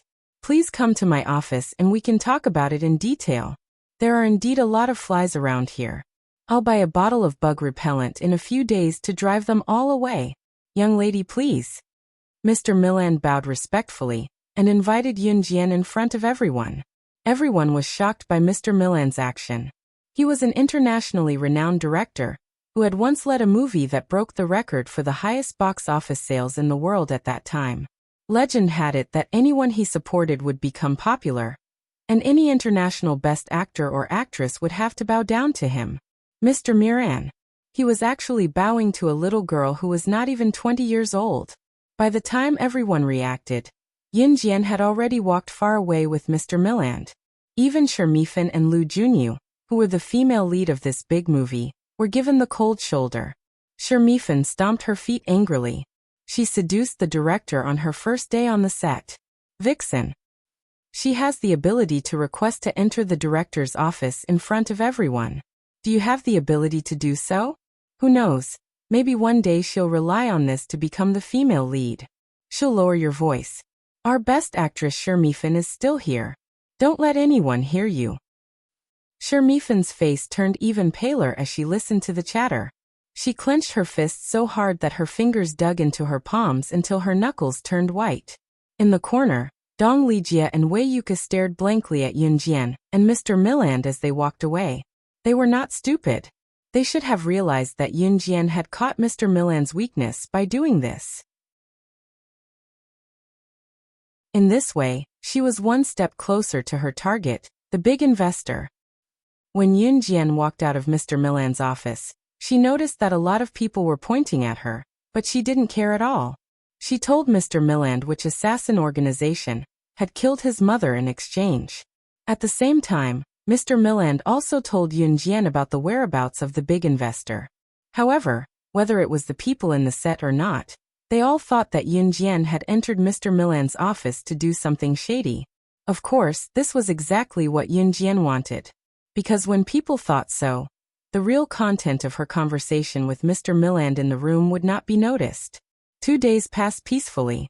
During these 2 days, something new happened, so Yun Jian's feat that day was gradually forgotten. On the morning of the 3rd day, a professional assassin who was hired by Mr. Miran for the sake of making Alderman's character more realistic came to the set as well. Translator. Henyi Translations Editor. Henyi Translations.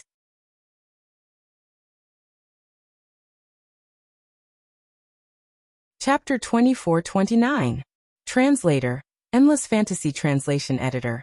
Endless Fantasy Translation, page 1/1. At this moment, the remaining members of the 3 teams, Zhu Ao, Lu Yu, Tian Shuaishuai, Chu Ning, and Chu Xiangnan had also joined the set. However, the pitiful thing was that Chu Ning and the rest had to do logistics work after joining the crew. For example, when they had to move heavy and large objects for filming, Chu Ning and the rest would do it. To put it bluntly, they were doing manual labor. That's right, you're right. Yun Jian had just arrived at the set when she saw a middle-aged man standing behind Shermifan. He reached his hand out from Shermifan's back and taught Shermifan the moves over and over again. However, anyone with a discerning eye would be able to tell that the middle-aged man had reached under Shermifan's arm and was holding Shermifan's wrist from behind. His arm was touching Shermifan's chest from time to time. The middle-aged man's lower body was also sticking close to Shermifan's back from time to time. His posture was extremely ambiguous. That's our best actress Shermifan indeed. She's already acquainted with a professional hitman. Wouldn't he have another backer in the industry in the future? This professional hitman is someone who kills without batting an eyelid. If anyone dares to offend our best actress Shermifan in the future, they'd better watch out for their own throats. The surrounding people started to talk again. Needless to say, the middle-aged man was the professional hitman hired by Mr. Milland to teach Yun Jian the killer moves. Yun Jian could tell with a glance. The middle-aged man was indeed teaching Shermifan the killer moves. Every move was fatal. However, the middle-aged man was still a little lacking in experience. To put it bluntly, he was not skilled enough. Moreover, Yun Jian could not tell the identity of the middle-aged man.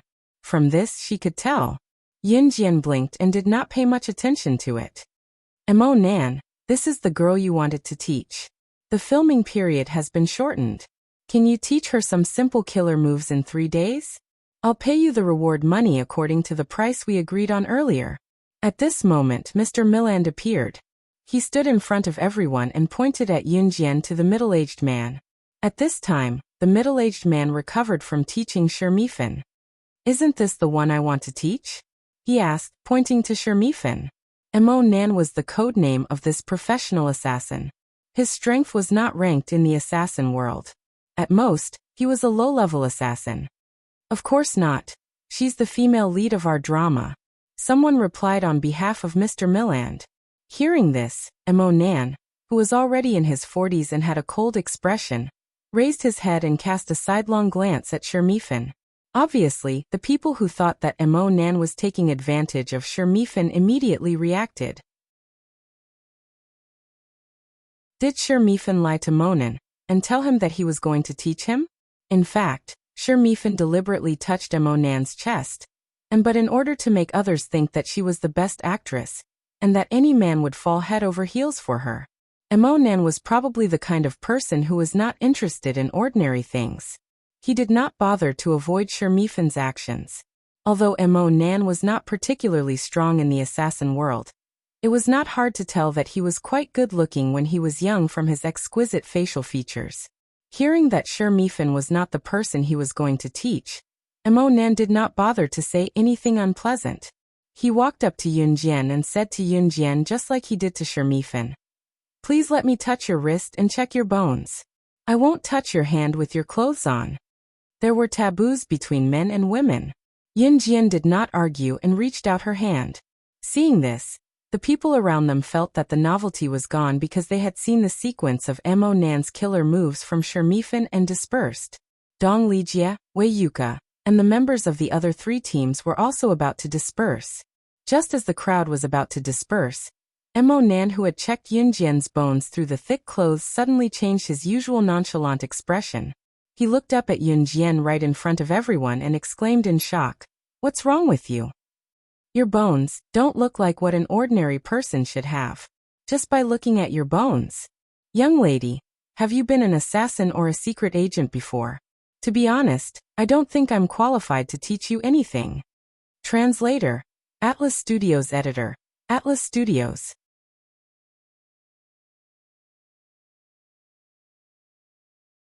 Chapter 2430.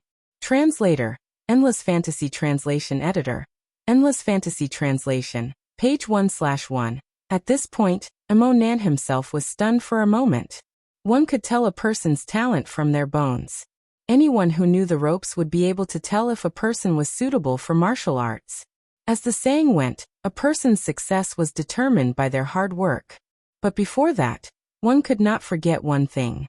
Hard work could turn a useless person into a genius. But when a group of hardworking geniuses were competing to see who was stronger, talent would determine whether a person could shake off those hardworking geniuses and climb to the throne of the strongest. Not only did Mo Nan realize Yun Jian's talent from her bones, but he could also tell that she was definitely a martial artist. And to be able to train her bones to such an extent, she must have been an assassin. An assassin or a secret agent. Her? How old is she? She's still in school, isn't she? Shermifan would never believe that Yun Jian was such a terrifying presence. Especially when she heard Mo Nan's last sentence. I don't think I have the right to teach you anything. Shermifan was not the only one who was shocked.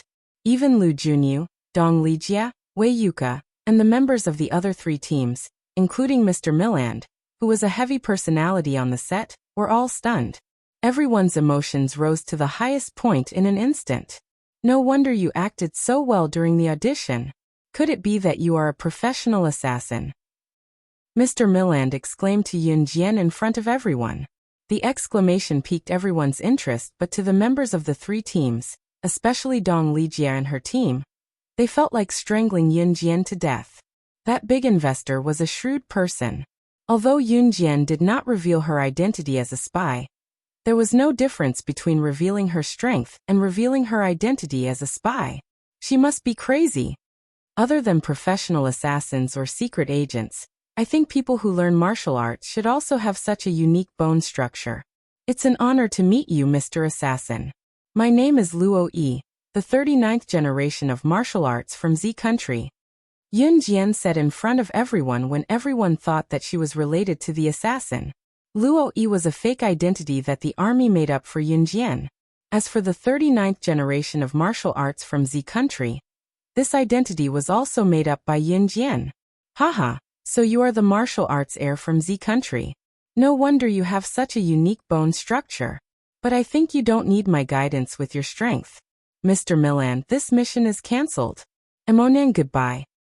After hearing Yun Jian's words, Emonen cupped his fist in Yun Jian translation. Emo Yun Jian, and left. At this moment, the crowd realized that Yun Jian was not a professional assassin or secret agent. Yun Jian's about Yun Jian was his translation. About was is? Is. But a professional assassin and a martial arts heir gave people a feeling that they were not on the same level.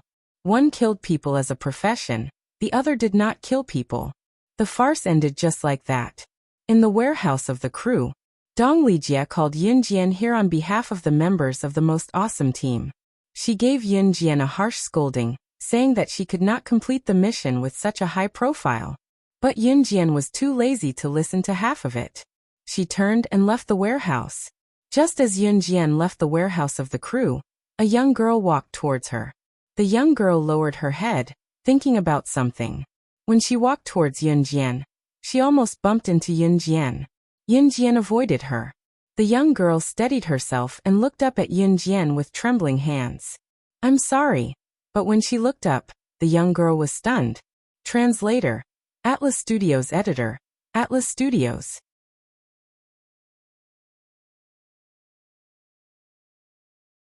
Chapter 2431.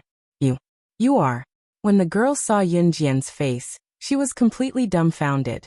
She looked at Yun Jian, raised her hand in disbelief, and placed it on Yun Jian's hand. Yun Jian frowned slightly, not knowing why the girl was doing this. You're still slacking off here. Go to work. Do you want to be caught and sent to serve customers? The boss gave you a chance to work for the crew. It's already a great favor. If you want to die, you should die as soon as possible. Trash like you, even if you were sent to serve customers, they wouldn't want you. The moment the girl saw Yun Jian, her hands and body trembled violently. Immediately, a burly woman walked over, grabbed the girl's ear, and pulled her to the warehouse. The woman and the girl looked like they were from Z country, and they spoke Z country's language, but it was unknown why they were helping in M country. The moment the woman pulled the girl to the warehouse, she turned her head and stared at Yun Jian with teary eyes. Only when she was pulled into the warehouse did the girl look away. Yun Jian didn't remember knowing this girl. She also didn't remember seeing such a person. The girl was very thin, so thin that she was just skin and bones. She was even thinner than Yun Jian when she was reborn into this body. One look, and one could tell that she was underdeveloped. Just from her appearance, one couldn't tell the girl's age. But the girl's face was dark, and it could be seen that the girl's face was smeared with a lot of dirty things, seemingly to cover up her original appearance. Yun Jian blinked. She didn't know why, but when she saw the girl, her heart twitched violently. Shaking her head, Yun Jian left the warehouse. In the afternoon, Shi Mifan finished filming a scene in which she was the female lead. She sat under a sun umbrella and leisurely sipped the milk tea that her assistant had personally brought to her mouth. It was a phenomenon that movie stars in the entertainment industry put on airs, and it was even worse than what the real media exposed. It was just that the normal media wouldn't expose it. Even if the media exposed it, it would be because of the hype. After all, she was just a small reporter. It was impossible for her to fight with someone with a powerful background. At this time, Yun Jian was sitting on a bench. She saw someone in front of her blocking her view of the sun, and looked up. She saw the young girl she had met in the warehouse this morning. She lowered her head and swept the floor. Seeing that there was no one around, she handed a small piece of paper to Yun Jian, and ran away while sweeping. Yun Jian flipped it open and saw a line of delicate and small handwriting on the note. Let's meet at the warehouse at 5. I have something important to tell you. After reading it, Yunjian tore up the note and pretended that nothing had happened. Shermifan happened to see this scene from afar. She asked her assistant to move milk tea away and narrowed her eyes in thought. 5 in the afternoon. Yunjian went to the warehouse as promised. As soon as Yunjian went to the warehouse, Shermifan came up with a plan to lure most of the crew to the warehouse. At this moment, Yunjian had already met the young girl. As soon as she met the young girl looked at Yunjian and asked her, "Who are you?" Her voice was a little timid and scared. "Who are you?" Yunjian asked back, her tone not showing any weakness. It was only when the girl heard the question that she exhaled loudly and said, "You're right. My name is Yunjian. I'm you. No, I should say that your body was originally mine. I'm the real Yunjian. Please remember the domain name of this book.com. Wonderful book mobile version website.com.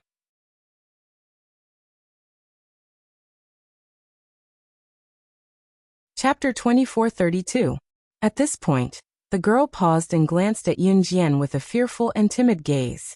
When she saw Yunjian's nonchalant expression that did not seem to be affected by anything, the girl lowered her head again, afraid that Yunjian would misunderstand her, and quickly spoke up. "But why, you don't have to be afraid. I am not here to snatch your body because it's yours. I've only borrowed it for a period of time." The girl looked up timidly, not daring to look at Yunjian's reaction. Unlike Si Luo's timidity, the girl's timidity came from the depths of her soul. It was a timidity that stemmed from her own cowardice and fear of being bullied. It was not something an outsider could imitate. "Speak clearly." Yunjian's brows furrowed slightly at the girl's words. She remained expressionless as she spoke. The young girl suddenly lowered her head again. She intertwined her hands together and organized her words for a while before she could clearly say what she wanted to say. "That is, someone told me that the body was originally yours, that you were from another world, and that you were supposed to grow up peacefully after coming to Earth. That person also told me that I'm just a puppet created by someone to harm you. I'm an existence that cannot be tolerated by the heavens and earth. Now that you've returned to your own body, The girl lowered her head again at the end of her sentence. Not only was she timid, she was also very honest. She told Yunjian everything. However, at the end of her sentence, the girl lowered her head as if she was recalling something terrifying. "I also feel that I shouldn't be living in this world. They're all so scary. I didn't do anything, but they kept hitting me and even dragged me to the toilet. They kept hitting me. They even said that I seduced someone when I didn't." The girl's words made Yunjian's gaze pause. Yunjian understood everything now. When she was sent to Earth by Ce 1,000 years ago, she should have been Qin Yiru's daughter and should have grown up peacefully. However, someone had created this girl and sent Yunjian's soul into the body of slaying God. To put it bluntly, this young girl was an existence that the heavens and earth could not tolerate. She did not even have her own physical body. Moreover, even if she had her own physical body, she would not be able to survive in this world due to her cowardice. She had defied the heavens and was created as a puppet, an existence that was not recognized by the world. "Raise your head." Just as the young girl was about to crouch down due to fear and cowardice, Yunjian's icy voice suddenly rang out. Hearing Yunjian's words, the girl raised her head in fear. At that moment, Yunjian reached out and pinched the girl's chin. "Shouldn't you be living in this world? Then whose body is yours now?" "The person who told me everything said that the owner of this body was a little beggar. She is already dead." The young girl's chin was pinched by Yunjian. She looked into Yunjian's sharp eyes and spoke in a trembling voice. "Then she's yours. Even if you were created and were an existence that the heavens and earth could not tolerate, since you've survived and have a physical body, you are you. Raise your head and tell me your name now." Yunjian's words were like a bolt of lightning that stunned the girl. She tried her best to make her voice sound like a normal person. "My name now is Yiji. I'm Yiji." After hearing the girl's words, Yunjian narrowed her eyes. Her lips curled into a red arc, but she did not loosen her grip on the girl's chin.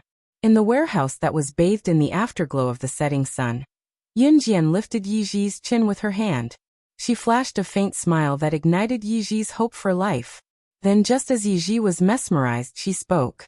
From today onwards, you Yiji are under my Yunjian's protection. Please remember the domain name of this book. Mobile version of reading website.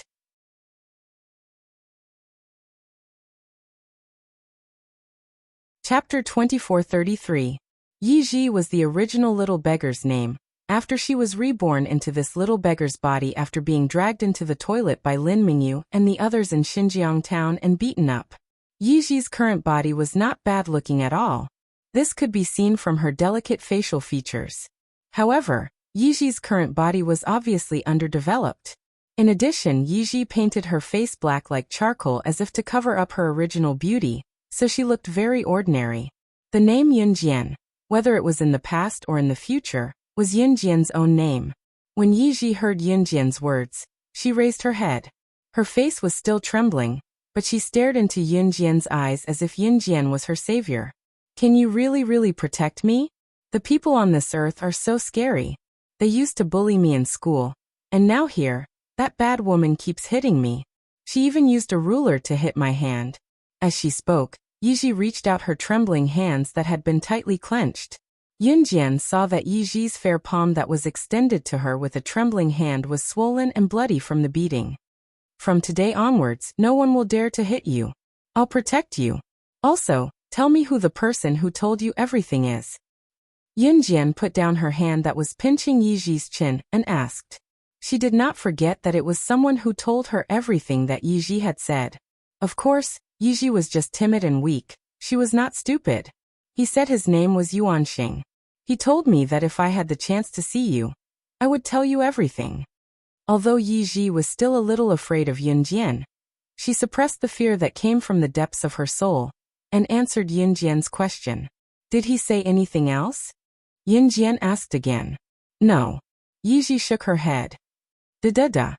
At this moment, the sound of footsteps could be heard from outside the warehouse. Yunjian narrowed her eyes. She pulled Yiji over and whispered something into her ear. Yiji trembled as she listened to Yunjian's words. She nodded and ran to the back door of the warehouse. Bang! The front door of the warehouse was quickly opened. The movie queen, Shermifan, rushed into the warehouse with a large group of people. When she saw that there was only Yunjian in the warehouse, Shermifan was stunned. Then she rolled her eyes and said, I clearly saw two big rats enter the warehouse. I'm afraid that the clothes in the warehouse have been eaten by the rats. Everyone, please look carefully. The filming schedule is tight. If the props are eaten by the rats, it will be troublesome. Shermifan glanced sideways at Yunjian as she spoke. Of course, this was just a random excuse that Shermifan came up with. Her purpose was to bring people over to catch Yunjian talking to that young girl, but she didn't expect that young girl to slip away so quickly. I came to the warehouse to get the costume that I need to change into. I didn't see any rats. You must have seen wrongly. Yunjian glanced sideways at Shermifan. She reached out to take a set of clothes from the warehouse, turned around, and left. Shermifan led people to search the warehouse but couldn't find anyone. In the end, she could only leave reluctantly. Yiji, who had been running out of the warehouse, felt her heart beating wildly. Just now, Yunjian told her that someone had brought people to catch the two of them for a private meeting. Yunjian also said that she had to stay on set, and asked her to go back to her original place. After Yunjian was done with her work, she would take her away. Yiji ran all the way out of the warehouse and kept looking behind her. As she stared and stared, even Yiji herself did not notice that she had accidentally bumped into a sturdy chest. Yiji was so scared that her face turned green. Just as she was about to say sorry, she saw a tall man wearing a ghost mask. It's you. I found her. Are you here to see her? I'll take you to her. When Yiji saw him, she happily reached out to pull the tall man wearing the ghost mask. The man was 183 meters tall. Yiji's height only reached his shoulders. The tall man wearing the ghost mask was the Yuanli that Yiji mentioned. He was the man who told Yiji the truth that Yunjian didn't know. Yiji thought that Yuanli was here to see Yunjian, so she reached out to pull him and wanted to go back to Yunjian. Just as she grabbed Yuan Xian's hand and was about to bring him to Yunjian, Yuan Xian, who was wearing a ghost mask, suddenly spoke. His mellow voice was addictive. I'm here to see you. Please remember the domain name of this book. Mobile reading website.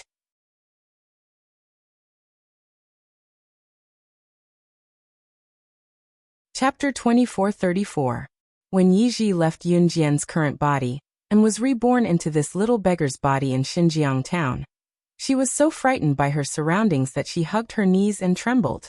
At that time, Yiji was caught and sent to the brothel. She was not a prostitute but a laborer. In the words of the regular customers of the brothel, Yiji was so skinny that they did not even want to look at her. They had to scram to the backyard to do the hard work. Yiji did not say anything and worked very diligently. Coincidentally, the brothel owner did not have enough expenses for those few weeks, so he sold Yiji to Sister Lu. Sister Lu was the middle-aged woman that Yunjian had seen pulling Yiji's ear and scolding her for not working and being lazy. Coincidentally, Mr. Milan's big production team had started filming. Sister Lu had some influence in the production team, so the task of finding people to help backstage fell to Sister Lu. Sister Lu caught Yiji to the production team and made her do 3 people's worth of work. Sister Lu earned 3 people's worth of money from it. Ever since she was reborn into this little beggar's body, Yuan Xing had been telling her everything she did not understand, including telling Yiji to tell Yunjian the truth when she met Yunjian. These were all things that Yuan Xing had told Yiji before. However, Yuan Xing only told Yiji everything she wanted to know. Even when he saw Yiji getting beaten up by Sister Lu and being bullied by others, Yuan Xing would only stand aside and ignore them. Yuan Xing was just uninterested and could not be bothered with anything that he did not think was important. Looking for me? Oh. Yiji was stunned when she heard Yuan Xing's words. Then she nodded. Give this letter to her. Tell her to come here after reading it. Everything that she and the immortal Lord want to know is there. Yuan Xing took out an envelope and handed it to Yiji before turning to leave. Yiji took the envelope and flipped through it twice.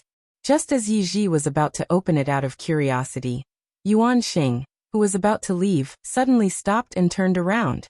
He said in his usual indifferent tone, "Don't open it." Yiji's hand trembled in fright at the sudden sound, and the envelope in her hand fell to the ground. Yiji bent down to pick it up. Oh, she was wrong. She was just a puppet. She shouldn't have known so much. After picking up the envelope from the ground, Yiji turned to leave. At this moment, Yuan Xing, who was about to leave, stopped her. Wait a minute. When Yiji turned around, Yuan Xing was already in front of her. A plastic bag of sugar-coated haws appeared out of nowhere. Yuan Jin handed it to Yiji. This is for you. The moment she turned around, Yiji felt a little disappointed. She was just a puppet. It was enough for her to live in this world. However, when she saw her favorite candied haws, Yiji's eyes became moist. She was originally happy to see Yuan Jin, but now Yiji learned from him and took the candied haws indifferently and said, "I'm sorry." "Thank you." His words were extremely unfamiliar. After saying that, he turned around to look for Yunjian. As he walked, he carefully unwrapped a candied haw and stuffed it into his mouth. Just as Yiji was about to disappear from his sight, Yuan Xing frowned and called her again.